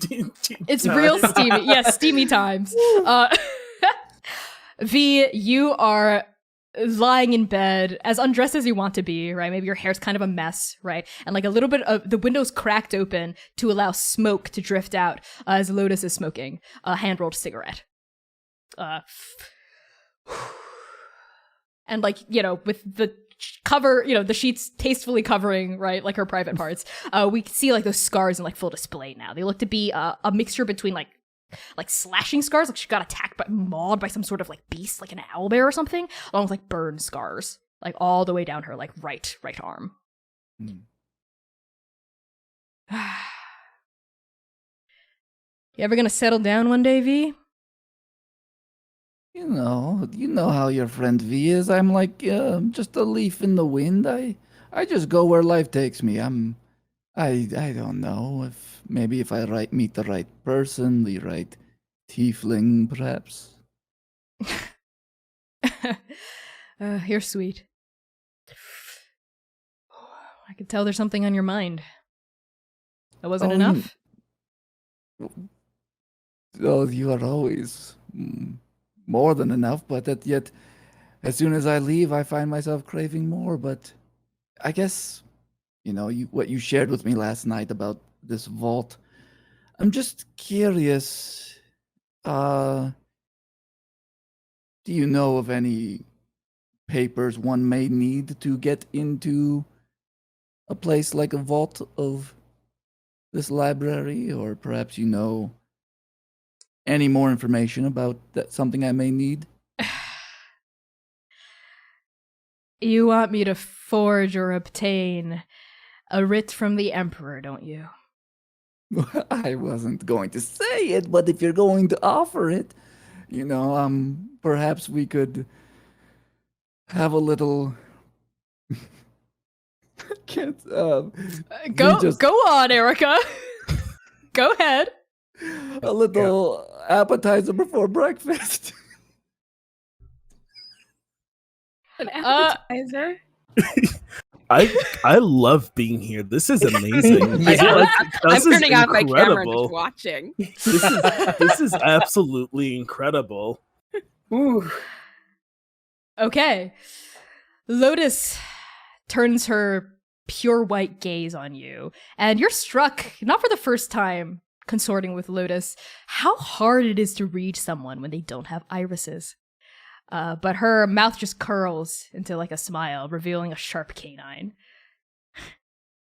I can't say no to you, V. Fine. I may or may not have a girlfriend who may or may not be related to the 8th wife of the Emperor. I'll see what I can do. And I'll see what I can do. You better. And she grabs your hair, and we cut back to the present, where V. Bless you. Yes, V. V's just sucking and fucking her way to the top. He's worked hard to get here. She's gonna get It is this a book. heist. What a different V from the main campaign. I know. Very different V. Very different. Okay. V, this guard asks you for a writ that is burning in your pocket. What do you do? Oh, you want the writ? Hold on. I remember. I've got writ. Digs in the pocket and pulls out and unfolds. Is this what you're looking for? The guard reaches forward and with a spiked gauntlet takes the writ, like pops open the Emperor's official seal, unfolds it, reads it. Very well. You have 1 hour, and it only admits 1. Thunk! And both of the guards bang their halberds against the door, and you see the intricate designs of the halberd light up. You see like the lights like pouring out from like engraved inlays on the door itself, which is made of pure stone. And Tano, Micah, and Vasio, you can see light starting to pour out of this hallway. Something's happening. And the three of you also hear like a massive like thudding noise, right? As the doors melt open, rippling, almost like a Mystique from X-Men, like transforming, right? But it's like bricks rippling all the way down to now like reveal like a yawning blackness. Is that sign? I to think go? this is the sign, yeah. It's a good sign, I think Looks so. like a sign. Okay. All right. I love your body acting, Austin, with Tano just moving. Tano, Micah, and Vasio, the three of you pick yourselves up and you turn and start to go down this corridor, right? V, what do you do? Oh, are you sure it only says 1? Because I'm pretty sure it says 4. I'm pretty sure that me and my friends all get to go in. 1 writ per person. I mean, could I not sway you, friends, to perhaps make an exception this one time? We'll be in and out and so quickly, and 1 hour will be just fine. We'll be good. Why do you have to be like this? Why don't you ever bend the rules a little bit? At this point, the rest of you, the remaining 3 of you, pull up like behind V. And I think you overhear this. So you overhear the gist of the argument here. Only V can go in for an hour. And these 2 big guards, right, like with their massive halberds, seem like they're not going to let you in without a fight or without something else. So Tano, Vasio, and Micah, what do the 3 of you do to supplement how V's trying to sway them? I do not. I'm okay. I want a flashback. Oh, nice. Okay. Yes, everyone's flashing back now. What are you trying to flash back to, and how are you trying to solve this problem?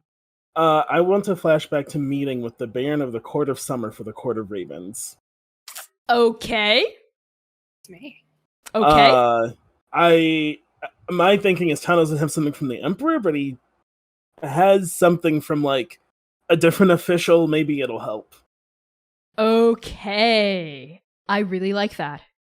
So I think we flash to a gondola on one of the floating gardens of Blackspire, which is the capital of the Court of Ravens, which just looks like this massive black castle, like on the edge of a cliff, overlooking the frigid Sigirni Sea. And there's these beautiful hanging floating gardens. No one really knows how they remain floating right out here, like above the Sigirni Sea, but they do. Magic of some sort, perhaps. And you're on this gondola with like a tall person like shrouded in these like tattered robes, almost like Karen, right? Like the Spiritfarer in Greek mythology, right? With like a big hat, and there's sort of there's like gondola going through this like a river of water that just like is suspended in the middle of the air, right? Just water sloughing all the way down into the Sigirni Sea. And sitting in this gondola with you is the Baron of the Court of Summer. I think his name is Highfire. And he is a fire ganassi. And he's sort of like leaned back, and he's wearing like a robe that's like unbuttoned down to his navel. He's got like top surgery scars, right? And he's got like this like dark brown skin and like this like cracks in his skin where like you see molten lava like like pulsing. And he's holding out like a finger, and like a sparrow lights upon it. Oh, delightful, isn't it? So much nature out here, so much beauty. Yes. What do you think, Tano? It is quite a beautiful land that we have here. We are lucky. But of course, you're not meeting with me just to catch up, are you, about the good old days? No, I am not, old friend. I am helping acquaintance, I would say, with something that could be quite perilous. I was hoping for your boon. I may have to do more untasteful work and need a way to extricate myself. Tano, you know how I feel about your work. Someone like you. And Highfire leans in, and like poof, the sparrow flies off in a flutter of wing and song, and takes like your 2 big, powerful hands, right? Just like takes them, and like they're small, like in comparison, like warm, like dry hands. They look at you with these like burning ember eyes. I've always thought that someone like you should be using your strength to help people, not wring life out of this world. Well, you see, some people need help with my strength, and I don't see it as wringing life. I see it as saving others. If I don't go with these people on their job, they will surely die. Their job's to burglar, pillage, conquer. Ours is not to judge. The Queen will decide their fate when they go home. Yes, she will. And he makes a sort of clicking, trilling noise that a lot of court natives make when talking about the Raven Queen. Mm-hmm.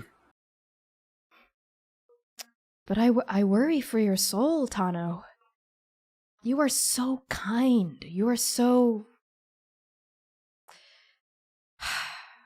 What is it you need help with? A letter, perhaps, to show in case someone thinks that I did something unjust.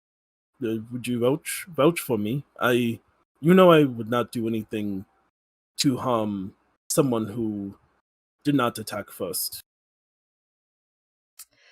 Of course I will vouch for you, Tano, but I need you to make me a promise in return. Of course. I need you to promise that after this job,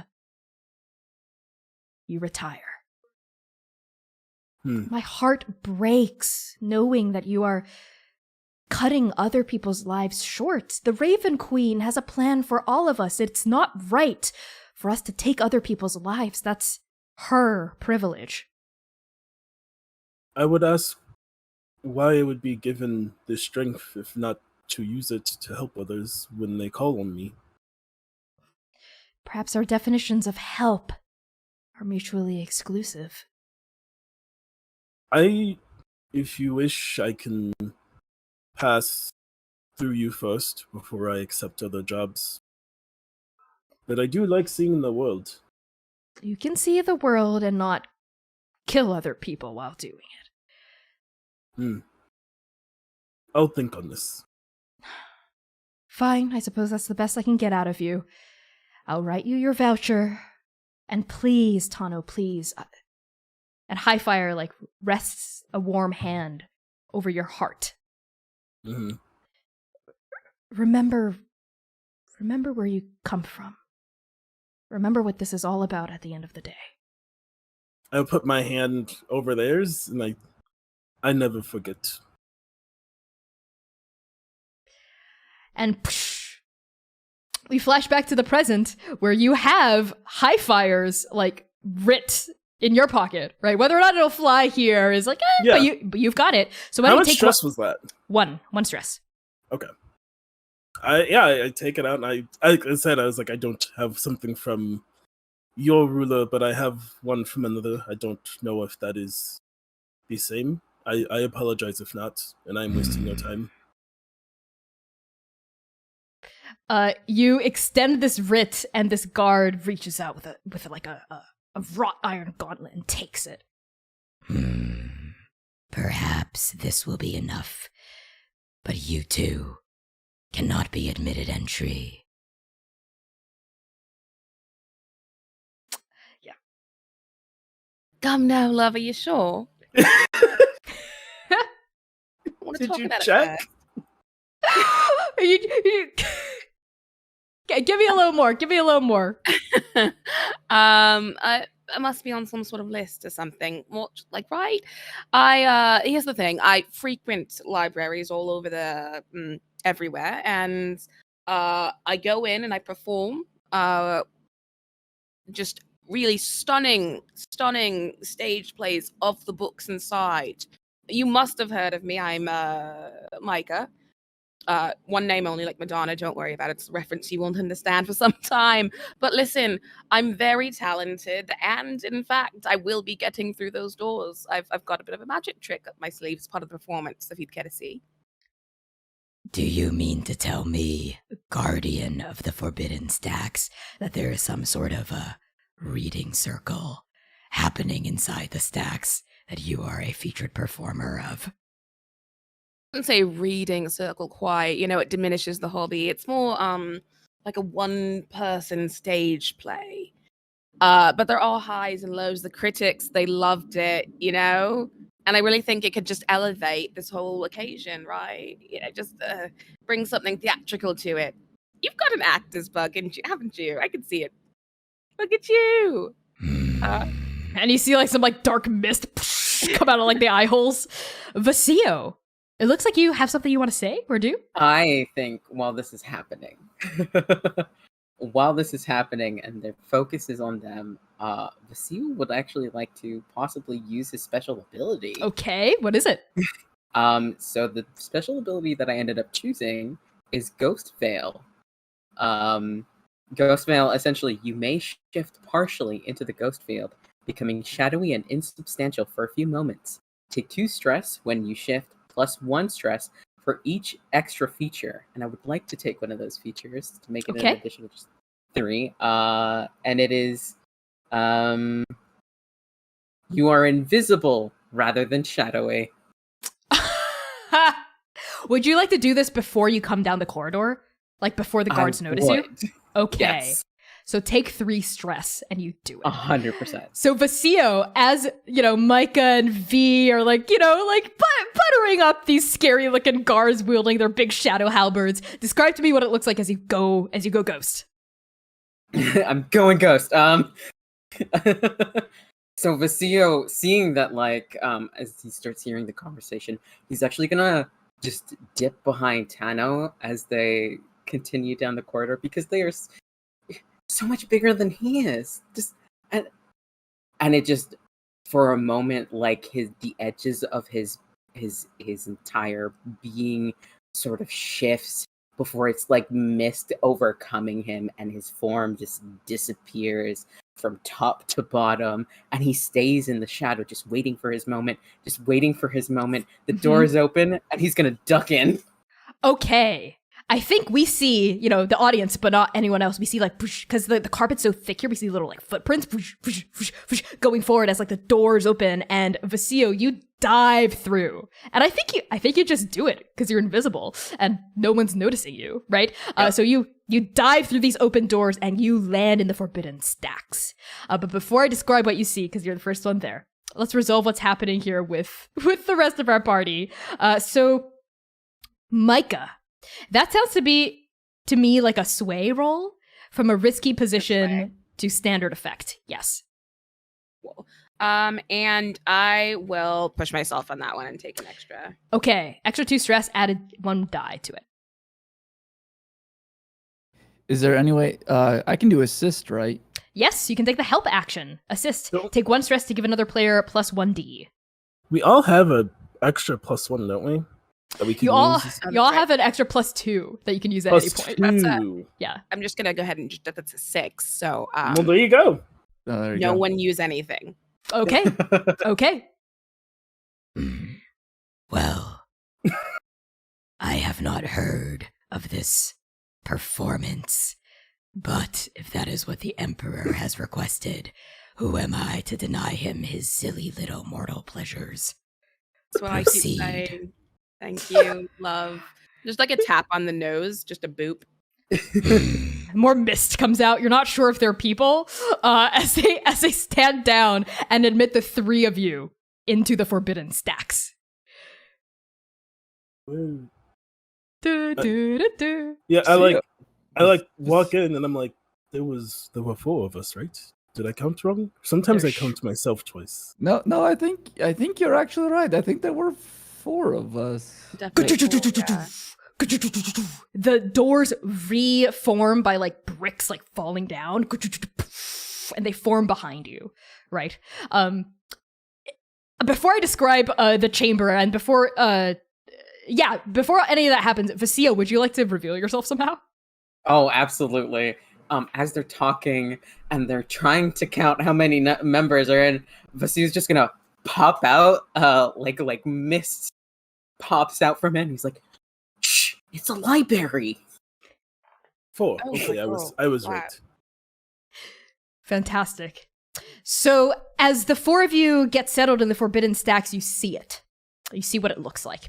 And it's almost like you're at the top of a lighthouse, spiraling down. The forbidden stacks are cylindrical and they go all the way down. And lining the walls of each landing are just books upon books upon books about all sorts of things. You see labels in two that say blood magic, right? And toxic fumes and all sorts of really sinister categories of books, right? And titles, these volumes tattered, bound in questionable leather. Is that animal skin or is that person skin? We don't know here, right? You see like volumes that are like dripping, oozing. You see volumes that are like rattling and shaking, right? You see a volume that's just like bound in chains, right? And it's the only volume in an entire row, and it's just got like tons of chains all around it, right? You see like volumes sealed behind like glass cases, etc. You see like palimpsests, in display cases, and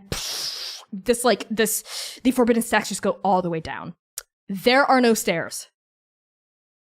It's just sort of like landings, and if you like peek over like a railing, you just see like a hole that seems to go. You can't see the bottom. It's like a well. So we jump.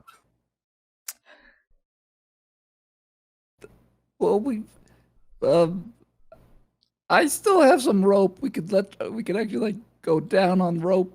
Oh, okay. Trust me, your time will come, friend. You will get to hit things. It'll be glorious. Trust me. Your time is coming. And then V's like gonna start pulling out rope to like lead down to get to lower platforms. Okay, sounds good. So V, how long is your rope? Does it say in your load? It doesn't give a length. Enough. I know my perfect length. Perfect. Yes. Okay, you throw the rope over. It like descends into the darkness, and I'm assuming you like tie the other end like against the railing. Yeah. You don't hear it hit the ground, but you do feel the rope just go slack as it reaches like its entire length, which is, let's say, maybe 50 feet. Perfect. That's exactly what my other character sheet in a different system says my rope is 50 feet. Okay.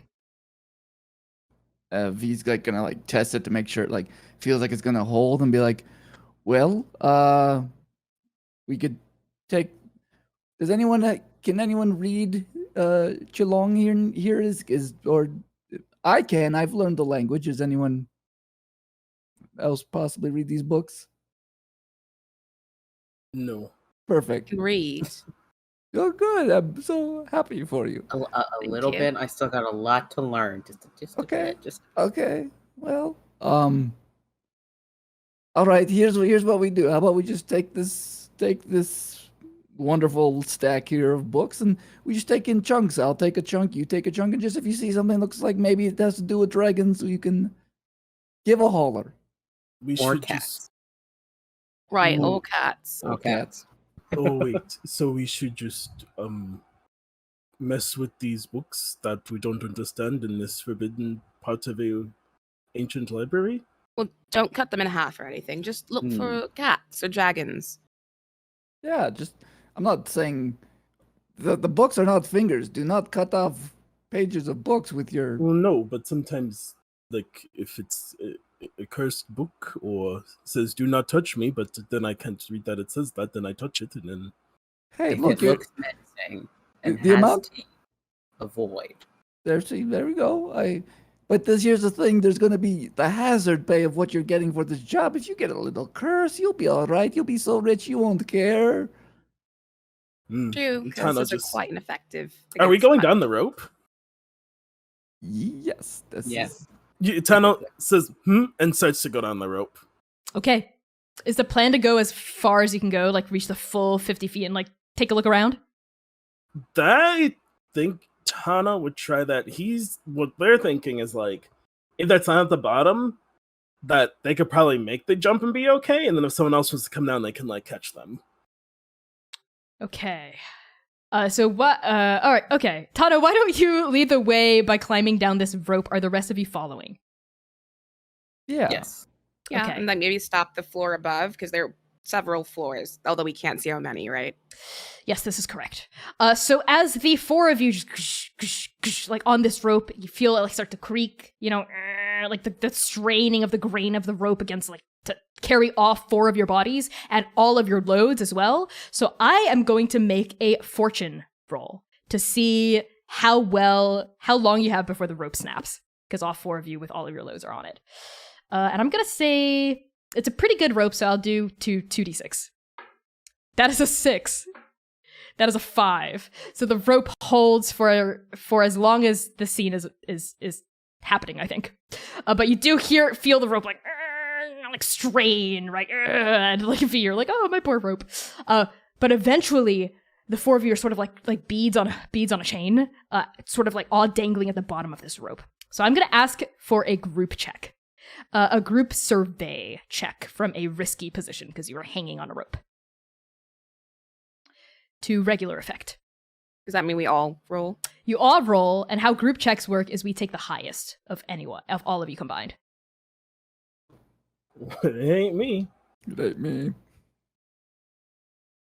It gotta be one of us. No, not me. Uh-oh. What's the highest of each of your rolls? Okay, 2, 4, 1. Woo! Oh boy. Okay, so Micah is carrying here with a 4, which is a mixed success, risky. What that means is you do it, but there's a consequence, right? All of you will either suffer harm, a complication will occur, you have reduced effect, or you end up in a desperate position. Okay, I think this is what we're gonna end on before the break, which is as the four of you are hanging there, like looking around, right? Like trying to find, see maybe where the bottom is, or like find signs of like a dragon book or anything like that. Micah, you feel the weave, this well of magic that suffuses all of Andake, start to tighten around your party. Almost like you're in a hammock, right? And then like something like gravity starts forcing your body down against the hammock, and you can feel like the threads of the weave like biting into your skin, like biting into the edges of your soul, which you as a whisper would know that means something's coming. Something magical and something rather hostile. And now the four of you all hear like whispers like begin to build up around you as you see the shadows right on the landing that you're dangling in front of, like maybe let's say 4 landings down, right? 5 landings down, 10 feet for each landing. The shadows begin to shift right in front of the books, and like the various little like motes of light that were just like floating around lighting your way begin to one by one snuff out. And on that cliffhanger, let's cut to a break. We will be back at 10. Go get up, stretch, drink, eat some food, message your boo, do what you want to do, do what you have to do. We'll be back in 10 minutes. It is 8 p.m. over here, which means we'll be back by around 8:10.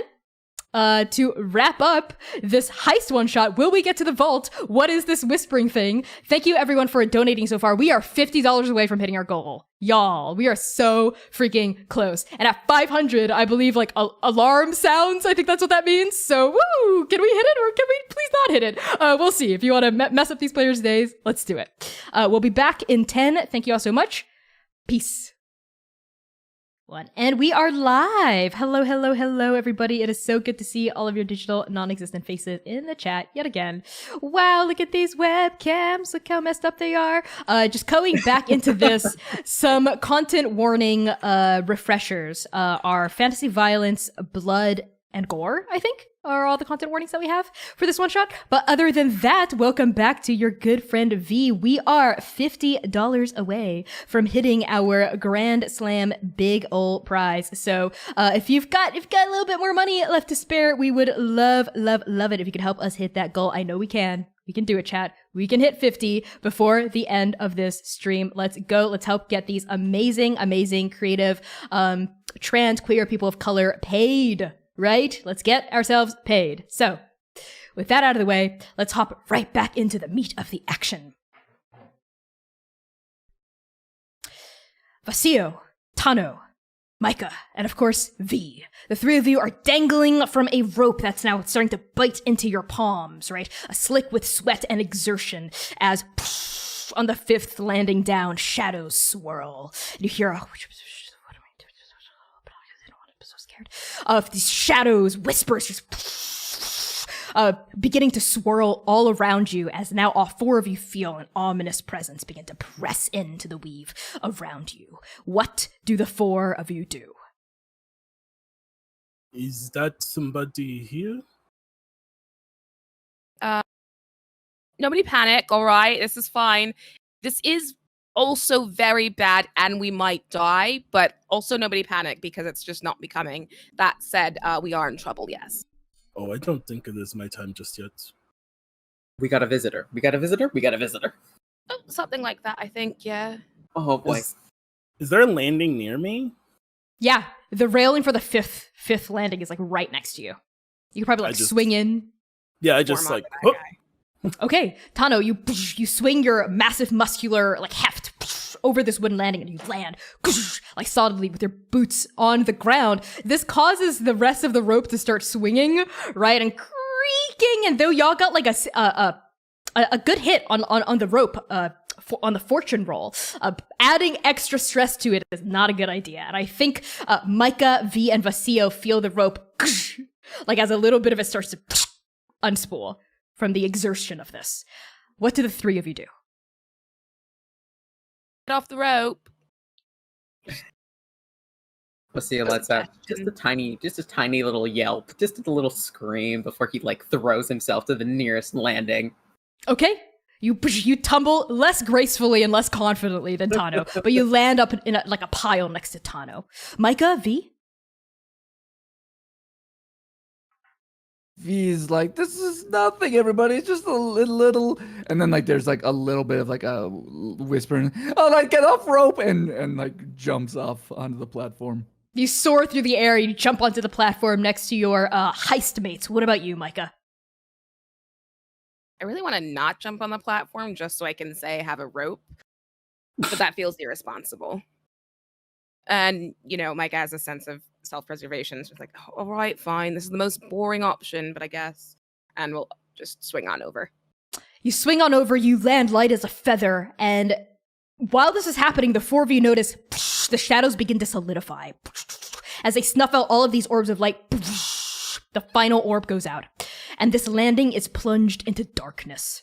I don't think any of you can see what's around you unless there are like torches in your load, right, that you can strike off, right? But then the four of you hear a almost like a snarfling neighing noise. And I need all four of you to take one harm as something massive and just rippling with like shadow power plows through you. If you would like to resist this, you can. If you'd like to resist this consequence. Yeah, how does that work again? Okay, you make a resistance roll, which you choose to resist a consequence. I will determine if the consequence will be reduced or negated. It will be negated. You'll take 0 harm, right? Depending on the details. And then I'll determine which attribute would apply. I would say it's a prowess attribute to muscle through this. And then you would roll the dice for that attribute. Okay. If you want to resist this. That is what I will do. I have 2 dots on the correct side of prowess. Okay. So I'm rolling 2 Yes. d6. I'm going to tell you all the numbers.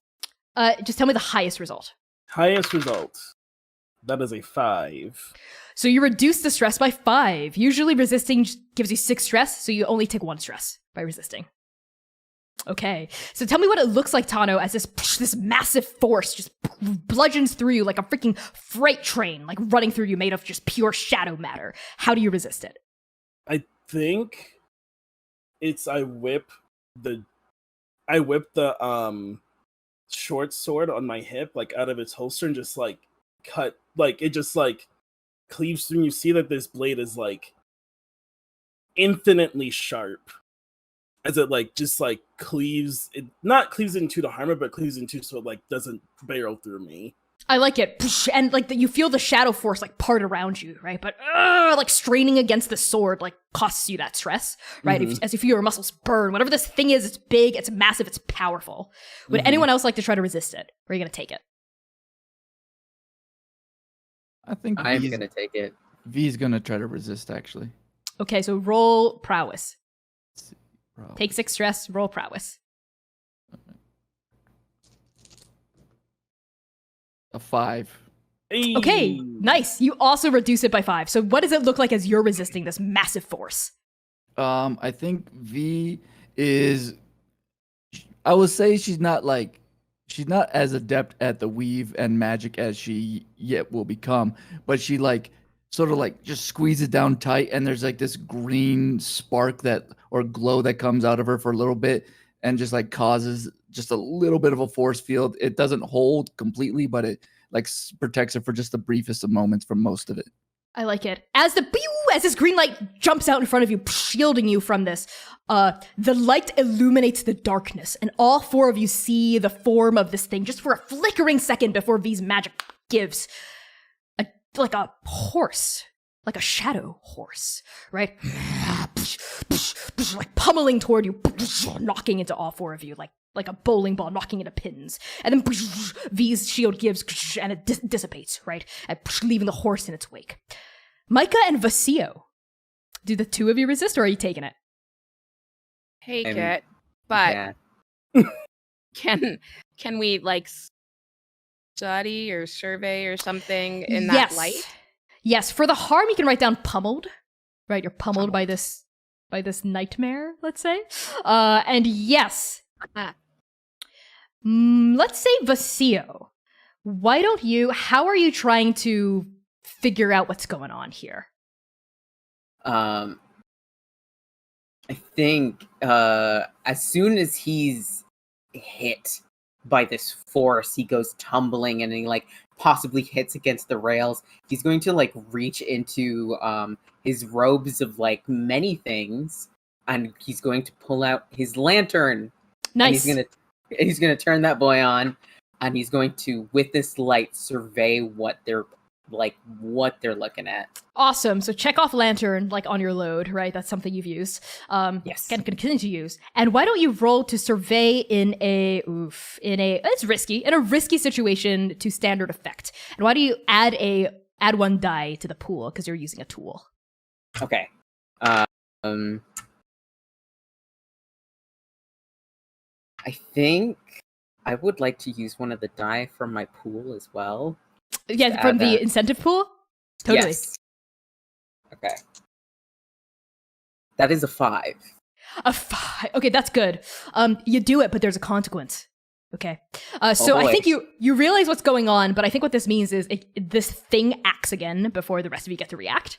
So you strike the match, the lantern like sheds like a light, like a nice radius, right? Illuminating these like darkened like shelves and illuminating the figure of this horse. It's like massive. It's like a stallion, right? It's like a big war horse, but it's made of just pure wispy shadow magic. And like the same sort of like a shadowy mist is sort of like billowing out of its nostrils that sort of came out between the seams of the armor of the guardians of the Forbidden Stacks.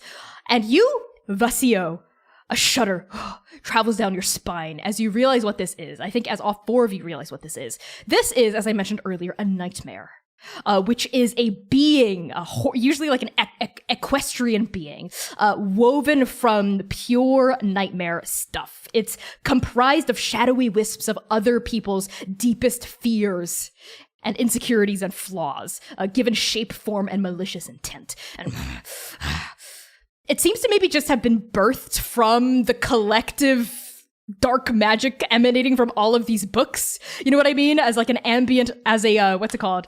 A consequence of all these books being placed in the same area. And now that there's 4 living souls within its stomping grounds, it's ready to attack and feed. And you know it feeds off fear.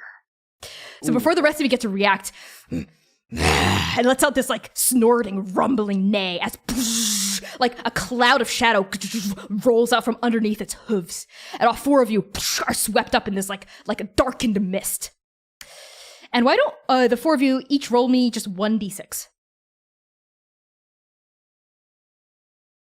and just hold up the number of fingers on your hand of what you get. 6 from V. Okay, just keep holding it up. For Izzy, could you move it a bit closer to your face so I can see how many? Okay, that's 3. Okay, we are going to start with V, because you wrote a 6. V, as this mist rolls over you, your eyes blink, right? And like the lantern light like shudders in front of you, warping like static. What nightmare, what fear of yours swirls up through the mist and takes form in front of you? I'm having flashbacks to the carnival all of a sudden. Oh, yeah. I think at this point in her life, V sees her mother Paya, and she's like, it's her near the end of her life, and she her body's just like, sick, but she's like, just like, V, you're such a disappointment. You're a terrible child and a terrible daughter, and I'm ashamed that I ever gave birth to you. Would be probably one of her biggest fears at this point. You see a shadowy silhouette take form, like hunched over, coughing with sickness. These disappointed words just drawling out of her, and I need you to mark 1 stress from that. Who had a 5? Did anyone have a 5? Anyone have a 4? Tano. Okay, both of you. Let's do Tano first. Tano, what fear swirls into existence in front of you?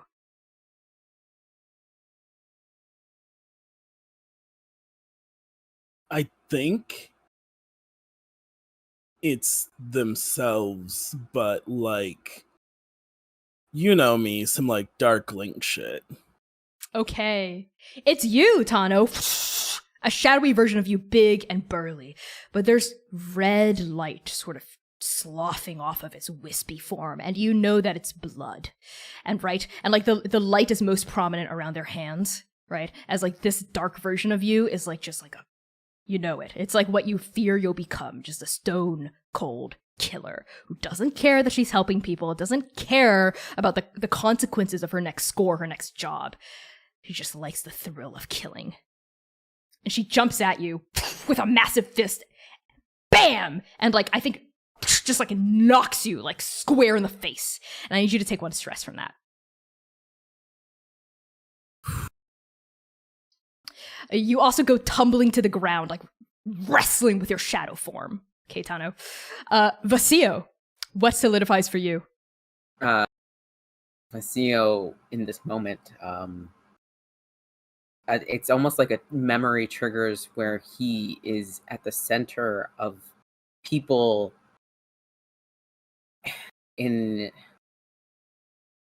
he's surrounded by all these people with their fingers pointing towards him, and he looks down at himself, and he no longer has his scales, his dark skin. He is suddenly pale, and his true changeling form is revealed, and people are shouting and pointing at him that he's a liar, thief. That's like the fear that manifests for him. As this image flashes into your brain, the rest of you see you're holding this lantern aloft still, but instead of things apparating, just a massive wall of misty shadow swims over you, and when the shadow disappears, the light's still flickering. But your Yuan-Ti-like form has given way. It's eaten your disguise. Why don't you describe to the party your true form? So Vasio's true form is a much smaller individual. He's only 5 feet. He's quite small and thin, and it's the robes are sort of like hanging off of him. It doesn't fill him out. He has long white hair that's been braided like messily into this fishtail, but it's not complete. There are deep shadows under his eyes, and his eyes are just pure white and pupilless. He looks very much the opposite of his confident self. Okay. Last but not least, Micah. What fear takes form for you? Micah sees herself surrounded by like a forest sort of thing, and is huddled under like a semi-broken tree. There's a storm going on all around her. There's a small child with her who looks an awful lot like her, and they're both just like screaming and crying in terror, and lightning just keeps like striking the ground all around them. And that's it. Is that a memory, or is that what actually appears from the shadow? Both. Okay. We see like a little form of like a little girl like crying, making these like horrible like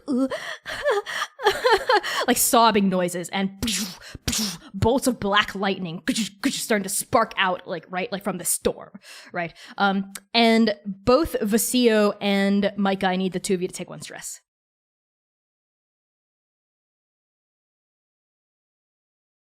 Okay. So now that this thing has had a turn to go, how are the four of you fighting back? I mean, I'm actively wrestling with my shadow self, right? You sure are. Are you gonna try to beat the crap out of them? Yeah, I'm gonna tossle, stand up, and take the big weapon, the fine heavy weapon, off my back, and like flick, and the scythe blade comes back out, and I look it in the eyes, and I'm like, "Well, let us see who is the better fighter, eh?" We both know that it shall be me. You're always too weak. Your greatest weakness was always your heart. The queen only gives what we need. You've forgotten that, and I'll like run in.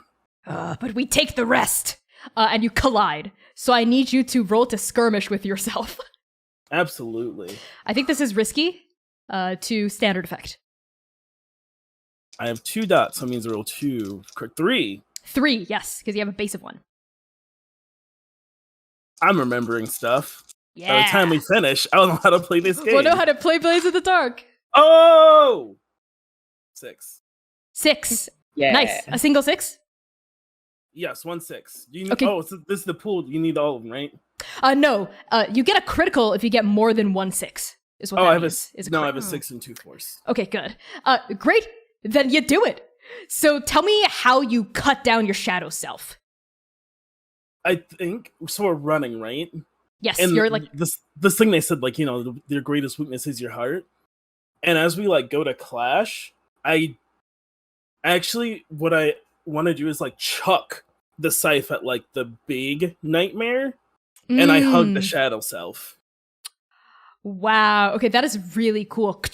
The scythe like whirls through like a bladed boomerang. And I think it sticks right through the middle of the nightmare, right?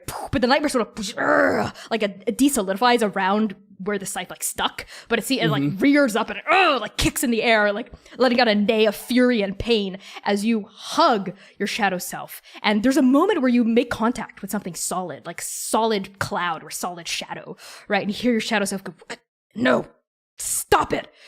I am not afraid of you. I know you are part of me, and I am part of you just the same. I am sorry that this thing has brought you here like this, but I hope you return home safely.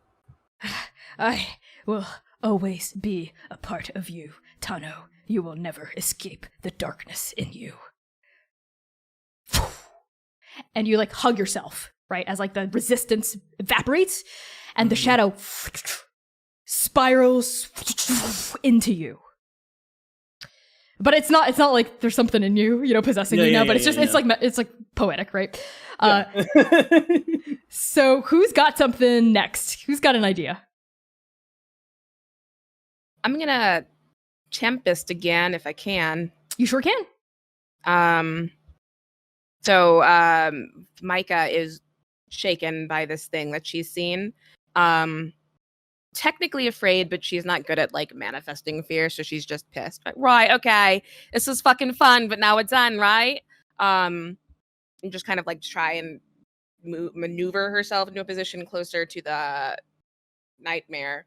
Okay. And they will let's see, I'm gonna push myself to again do I'm gonna do the unleash a stroke of lightning as a weapon. Okay, that sounds like a skirmish roll for me. Okay. So you push yourself. Could you it add perhaps one. And be a wreck roll?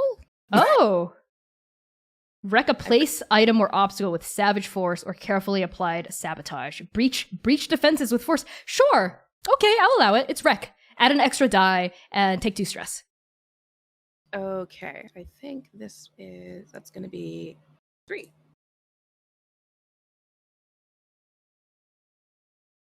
Well, that's a bummer. It's risky standard. What'd you get? 4. Okay, that is a mixed success. Yeah. I think what that means is you run forward. How are you shooting this lightning? Does it like materialize in your hand? Does it come out from like nowhere? Oh, she stands up, looks toward the nightmare, and is like, right, so we're done with this now. Also, fuck you.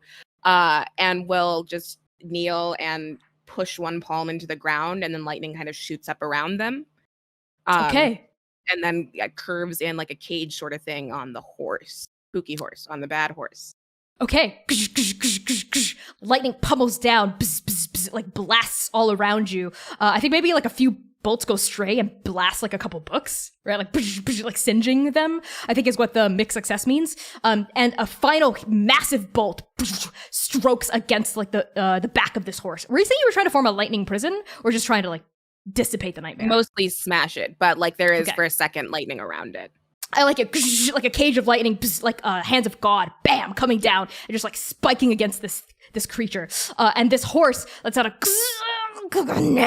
as you see it, its form begin to destabilize. And as it does, the mist around you starts to like lighten, right? But it's still there. It's close to being taken down. I think the complication of that, Micah, is the little girl. Also, a bolt of lightning, just bam, zaps into her. And she lets out a, no, this hurts, please, stop, don't, please. And she's reaching out to you, begging you to stop attacking. Yeah, she stops, just almost can't move, just, this isn't real, you're not here, I don't, I'm sorry, look, I can't do anything, what else is, and panic, like just a full sort of no more lightning, backs away, almost sort of running from this ghost child. I can't, I don't know how to help you, I'm sorry. Can I help? Can I do a help action? Yeah, what are you trying to do here, Tano? I think, because I dealt with my thing, is what I'm thinking. Like, the other people haven't, so they probably can't. So I want to, like, see... Like, I'm thinking, I, like, see Micah struggling, and I just want to walk over and just these giant fucking hands. Like, try and put a hand only on her shoulder, but it's probably, like hanging off your shoulder, and they just, like, lean down. You cannot run from your past or your fear. You must confront it. No one else can do that for you. I tried confronting it, and I hurt. They aren't real. That has already happened. But will it define you? And so Micah looks at Tano and then back at the little girl. Like, look, I know I wasn't great at being a sibling. I'm sorry. I promise I'll make it up to you, all right? Micah, no. Don't leave me again. Please, stay here with me. You're not real. You're not real. You're not real. You just... Please. And as you, like, continue to resist it, like, this apparition starts to, like, discorporate, starts to, like distend, and it starts to, like, lose its form as you're resisting it. What else do you say or do, Micah?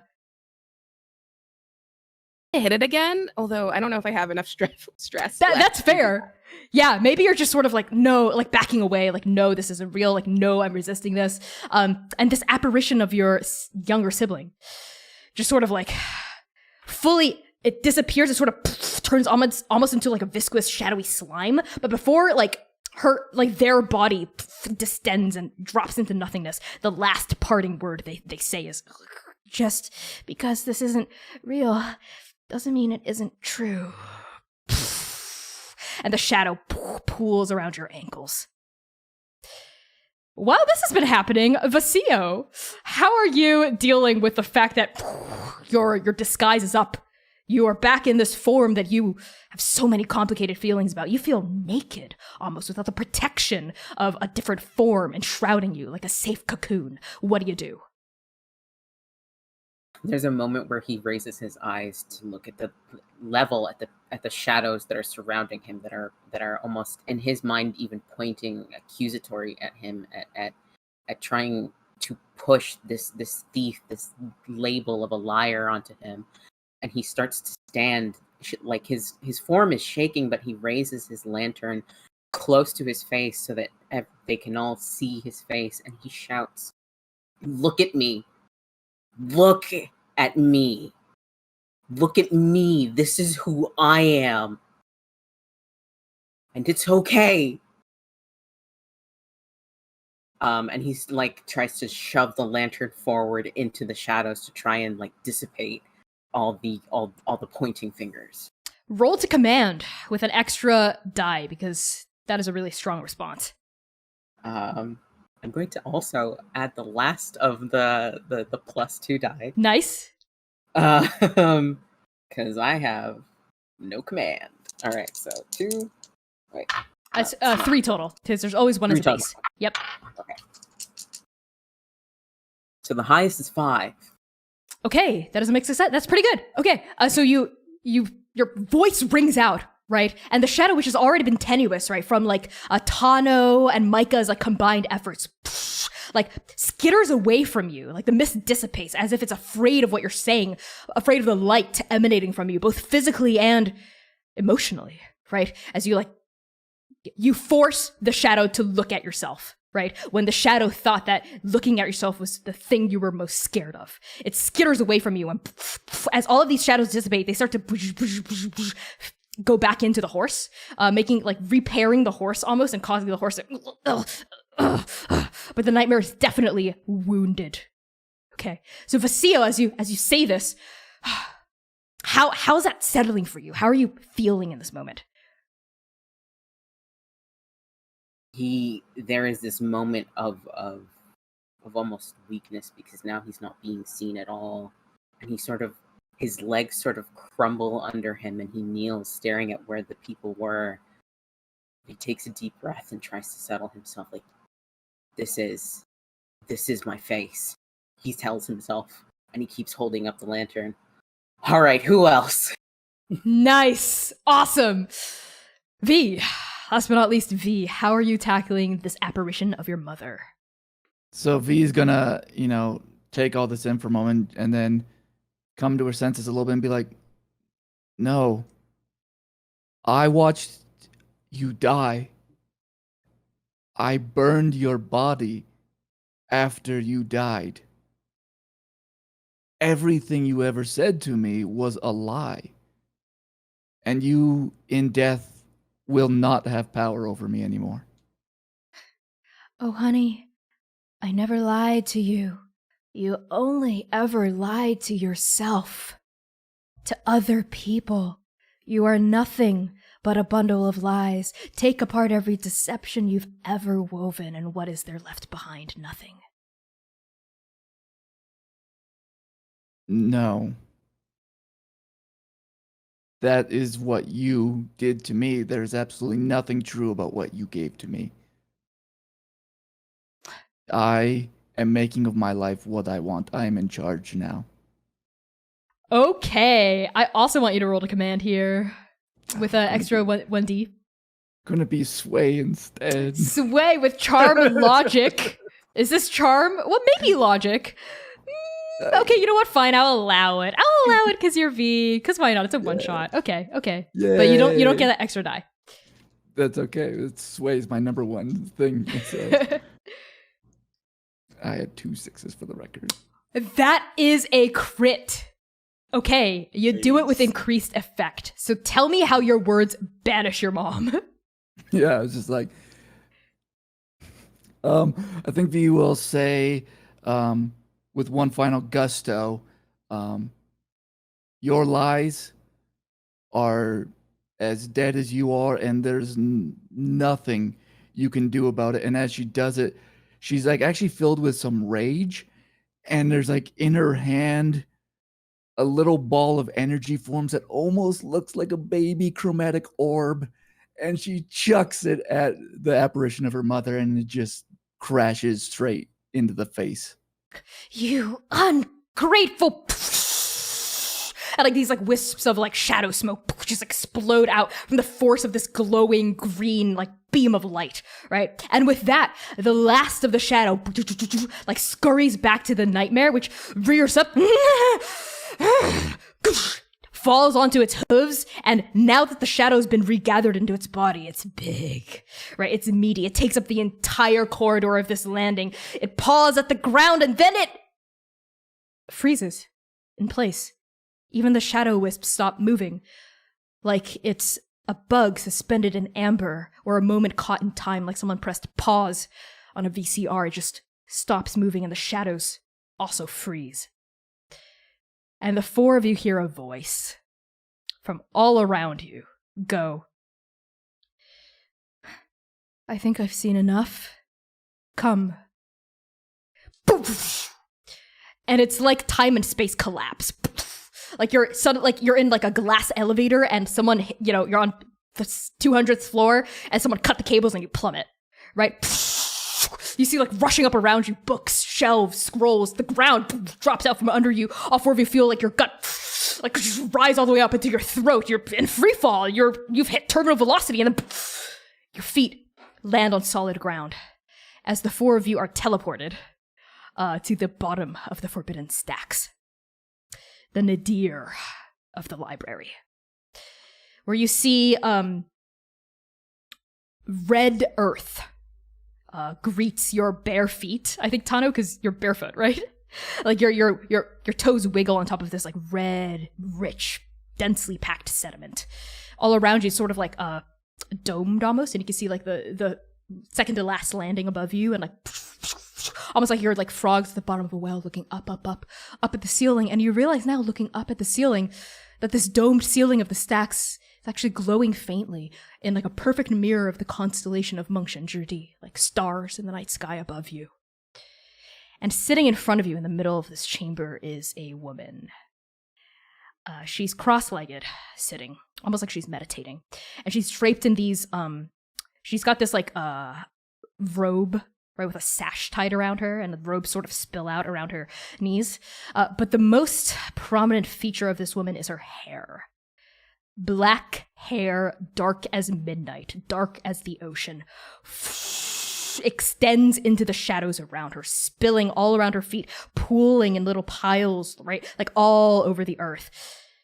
And it extends into the darkness, and you can't tell where the shadows begin and her hair ends. Right, there's just so much of it. Like she's a spider in the middle of a silk cocoon. She looks up, and the four of you see like a brown, like a dark brown face with these like black eyes. She looks normal, like just a regular human woman. But the weave is so tight around her. The four of you have a feeling that maybe this nightmare, you see the nightmare actually like drift down from the edge of this quote-unquote well and disappear into her hair. You realize it was a tendril of her hair, right? Which is also the shadow all around the Forbidden Stacks. I am Sing. I am the keeper of the vault, guardian of the Forbidden Stacks. And the four of you are? I am Tano. I hail from the Court of Ravens. I'm Zio. I'm from everywhere. Sorry, are we just going to pretend you didn't just try to kill us? Because that's a bit awkward, right, to do introductions after all that. You, the younger sibling. The one you could never quite protect. Yeah, who are you? Sorry, it's just being very invasive. We're just here for a book. I don't know They what said that. 20 questions. They said who they were. They asked you Yeah. who you were. Doesn't give any permission to go poking around our minds, does it? Ooh, she also has a point. And I point back At Micah. Mhm. Sing cocks her head, looking forward, and I think the four of you realize in that moment that she's blind, because her eyes like aren't focusing on you. But she can still like obviously like sense that you're there. I didn't do anything that was unwarranted. The four of you are interlopers, are you not? I don't know how you got past the guardians of the gate. To get here, in fact, is quite commendable. Very few make it this far. Very few have the ambition to match. I will ask again, who are the two of you? and Micah and V, two strands of shadow, like her hair, peel off the red earth around you, like lift up, not in like a threatening way, but almost like feelers, or like searchlights, like drifting around your face.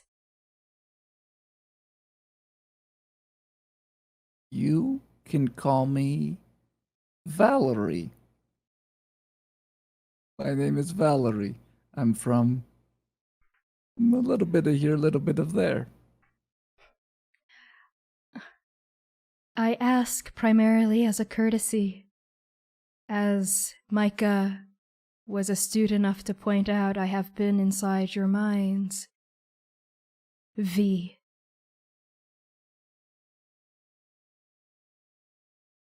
We might have a different understanding of the word courtesy, but okay. Years of serving His Majesty, His Brilliance, dream blessed, the Emperor, have worn away my ideas of politeness. I am Sing, Dream Eater. What are the four of you searching for? Tano looks like he's about to say something. I don't know if he is. Well, new friend Sing. We were looking for books about dragons. You didn't have any in your regular collection. I was just curious, maybe somewhere in this forbidden stack you may have a pretty interesting book on the history and lives of dragons. Interesting. Give me just 1 second. My notes are frozen. Okay. Yeah. She cocks her head to the side and says, "There is a great many number of valuable tomes that I guard. I may or may not have in my possession that which you seek. But that doesn't answer the most pressing concern. These are the forbidden stacks. Only those with the Emperor's explicit permission or the Emperor himself can enter, and I don't think the four of you are either of those things. I have noticed your intrusion. I am the alarm. Give me one reason why I shouldn't call the full might of his divine fury unto you." You said yourself why. You said most people do not make it this far. It is quite formidable. Yes, she said that, yes? I think she said commendable, but yeah. Instead of responding, V's just going to be like almost jaw dropped that Tano has like such a good point. That wasn't like, let's punch her. Right.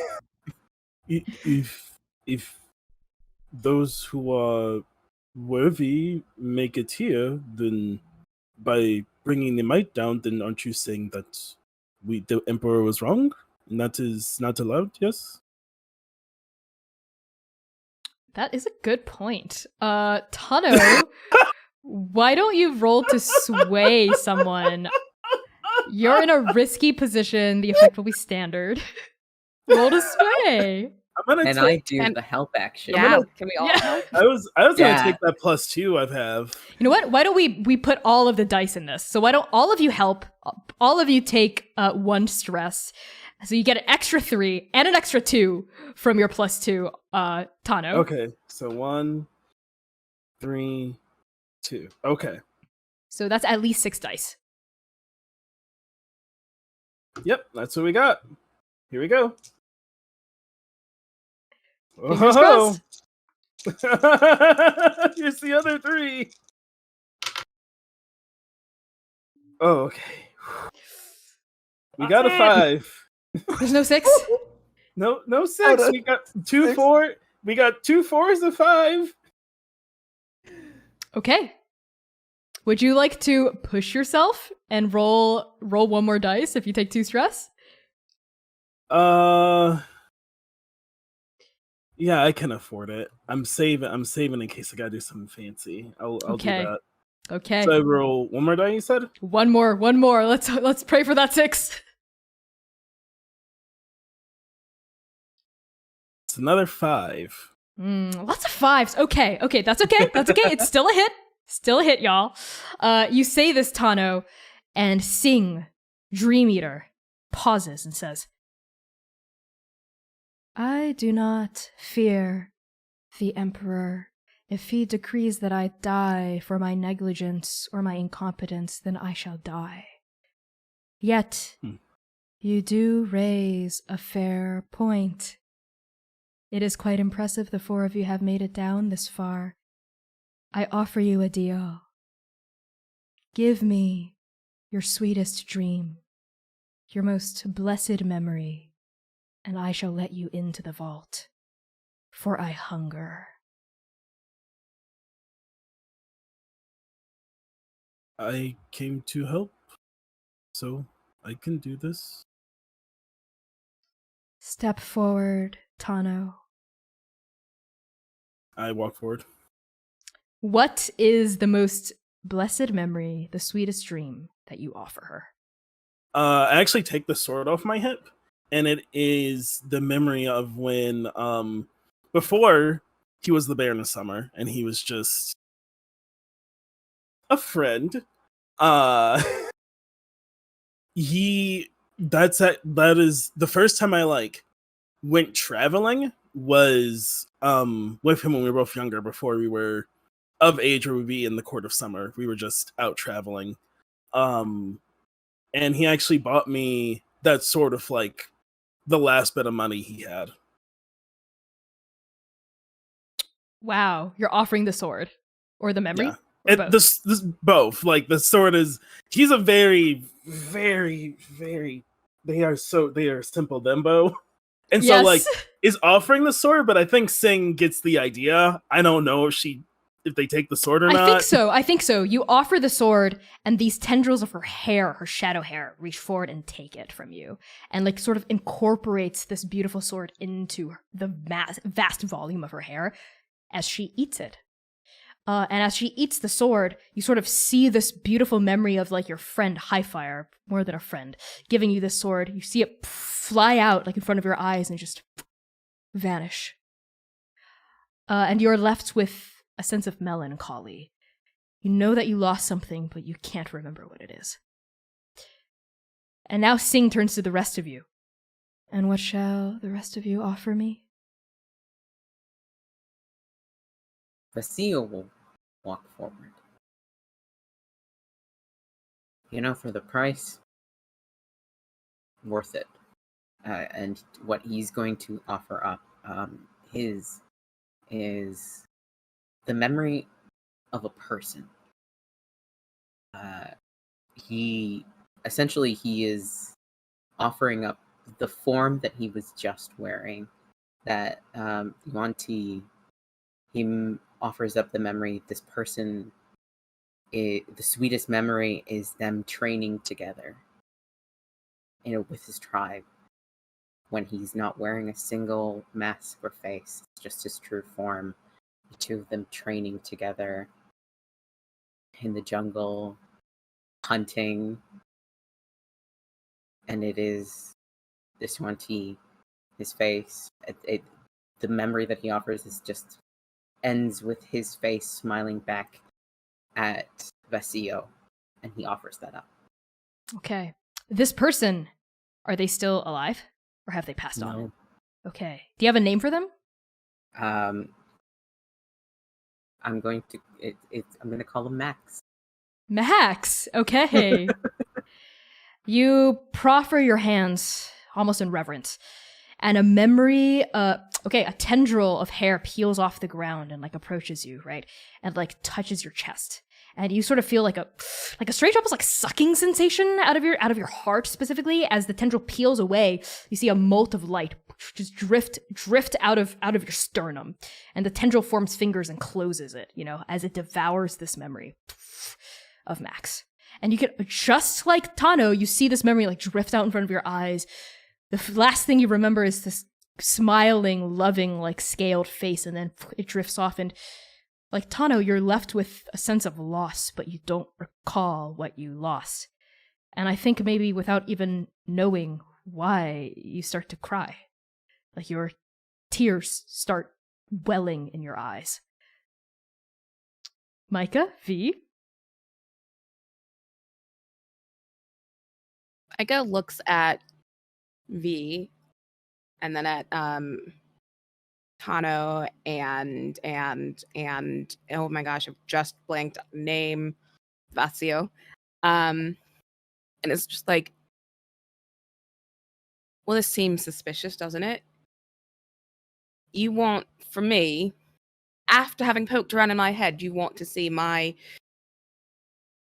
most valuable dream. Or else you're going to, I don't know, call you scary friends. Yes.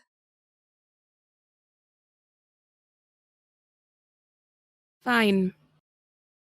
You know, nightmares are often born of that kind of memory stuff anyway, so what do I care? Step forward and also do the thing. She sees, let's see, herself again as a smaller person with that same little girl. And it's basically the opening scene from like Frozen. Sure. It's like, look what I can do. And I think Micah holds out a hand to their sister and just has like a tiny ball of lightning floating there. She's like, look, you can touch it. It won't hurt you, I promise.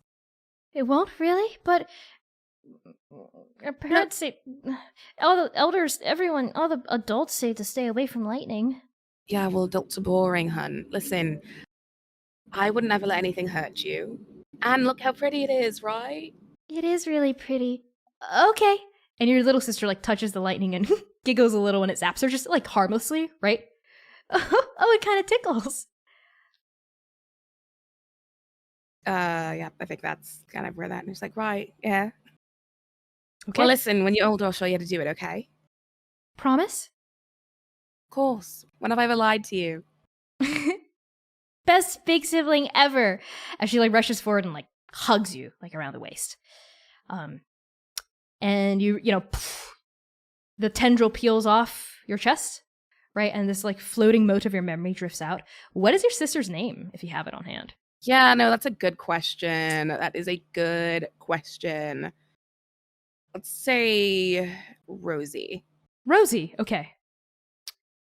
Peels away, the fingers wrap around, and the Dream Eater eats your memory. And just like Vazio, just like Tano, this memory floats out in front of your eyes, and like you, the sensation of being hugged, of being loved and trusted, the smell of your sister's hair, her smiling face, fades. And you're left with a sense of just like a hole in your chest, right? And as the Dream Eater takes your memory, Micah sings as, you have such a hard, beguiling exterior, yet on the inside, so much love, so much pain. All right, fuck off. Okay. She fucks off, turns to Vee.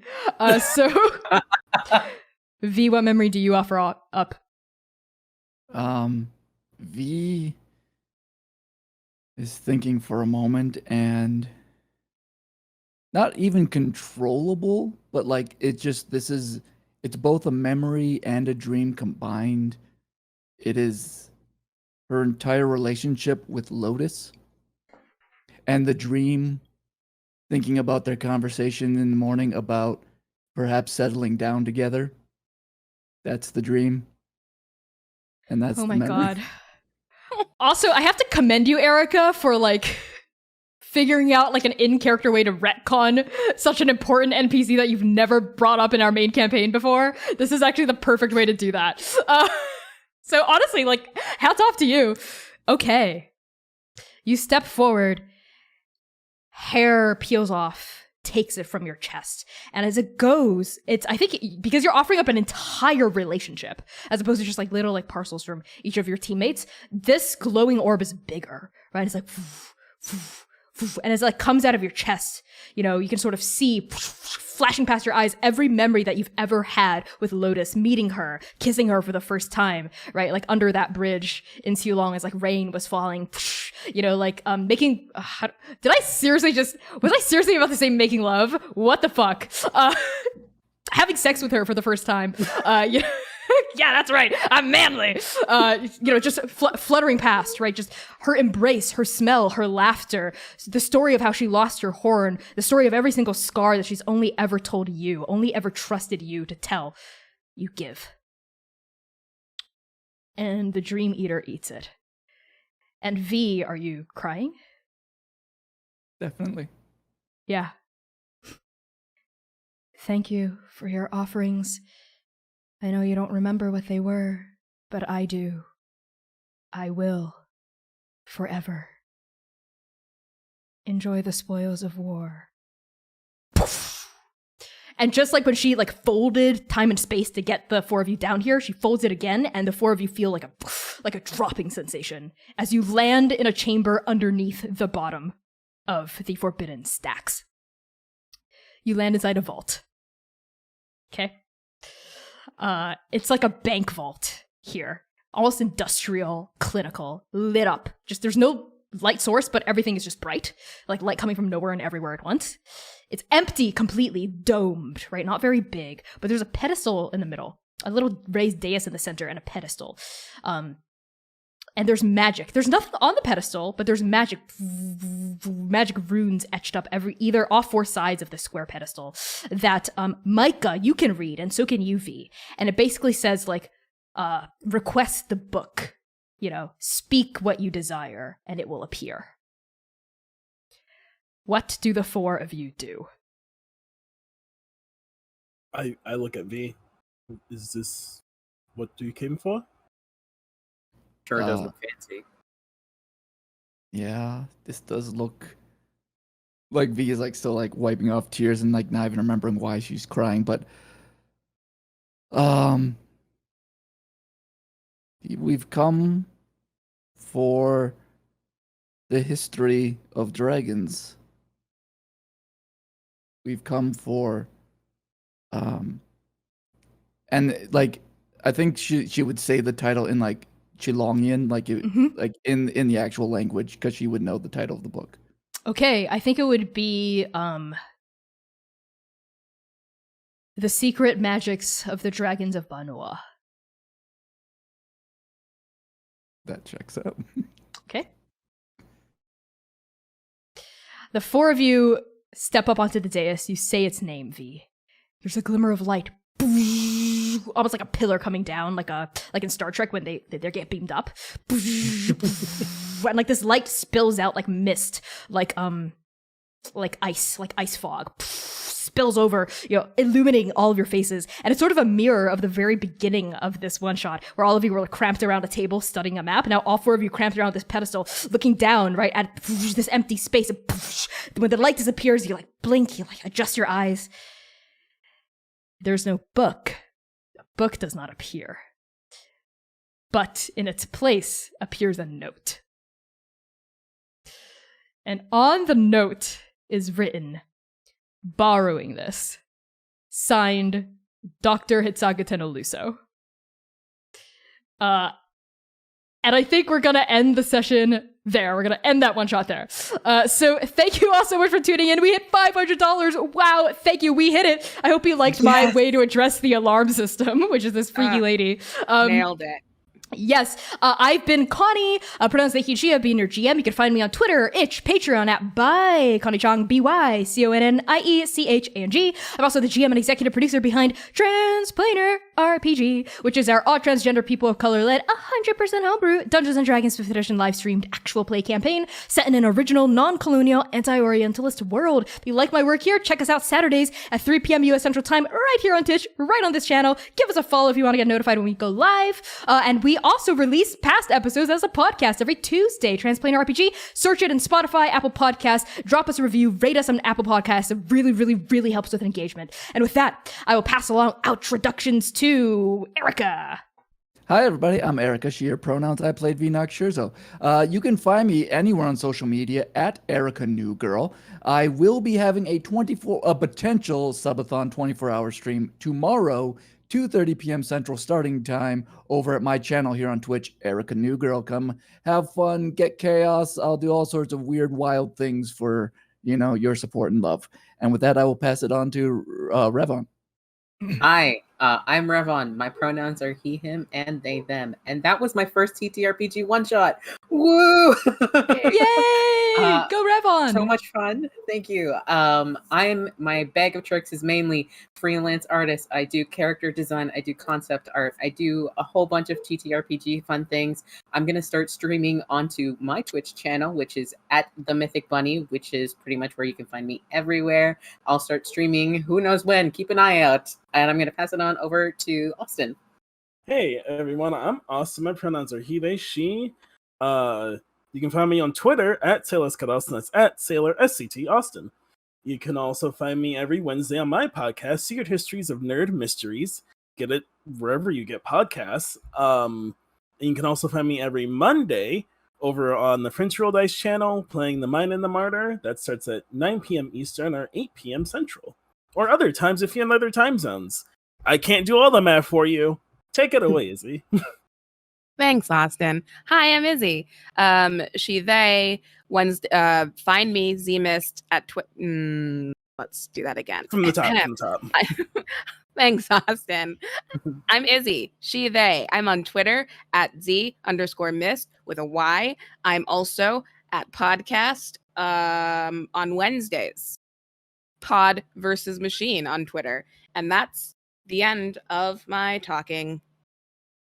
Heck yeah. So this has been the penultimate session of Shoot Your One Shot, which is a series of 4 one-shots set in our non-colonial anti-orientalist world of Andake, featuring guest stars, 3 to 4 guest stars who use hashtag BIMPOC shoot your shot at us on Twitter. Every single cent goes right back into our collective pockets to pay each other, pay QTPOC and BIMPOC in TTRPGs. Put your money where your mouth is, you know what I mean? So thank you all so much to everyone who's contributed to this, who's tuned in, who's boosted. It means so much to us. Tune in next Wednesday, August 8th, for the grand finale of Shoot Your One Shot with monster hunting scoundrels try to find their hot MILF leader mom who may have been kidnapped by monsters. So we'll see. Tune into that if that's interesting to you. Otherwise, tune into Transplanar this coming Saturday for our next episode. It is going to be quite wild. We are building up to our Arc 3 finale, so it's bound to be crazy between a fight between a hot tiefling and a cute little felis who's actually really evil called Bloodthirst. And Atalanta is involved, the champion of Nepal. She's got a trident. She's hot. Bloodthirst is trying to hunt her down. Bloodthirst has the broken, shattered echo of a god inside of him, so who knows what's going to happen. And now we're going to raid Intelligame Us, who is a black streamer. So toss to them a follow. They're great. They're playing Golden Sun right now, which is a video game. Thank you all so much. Follow these folks. They're amazing.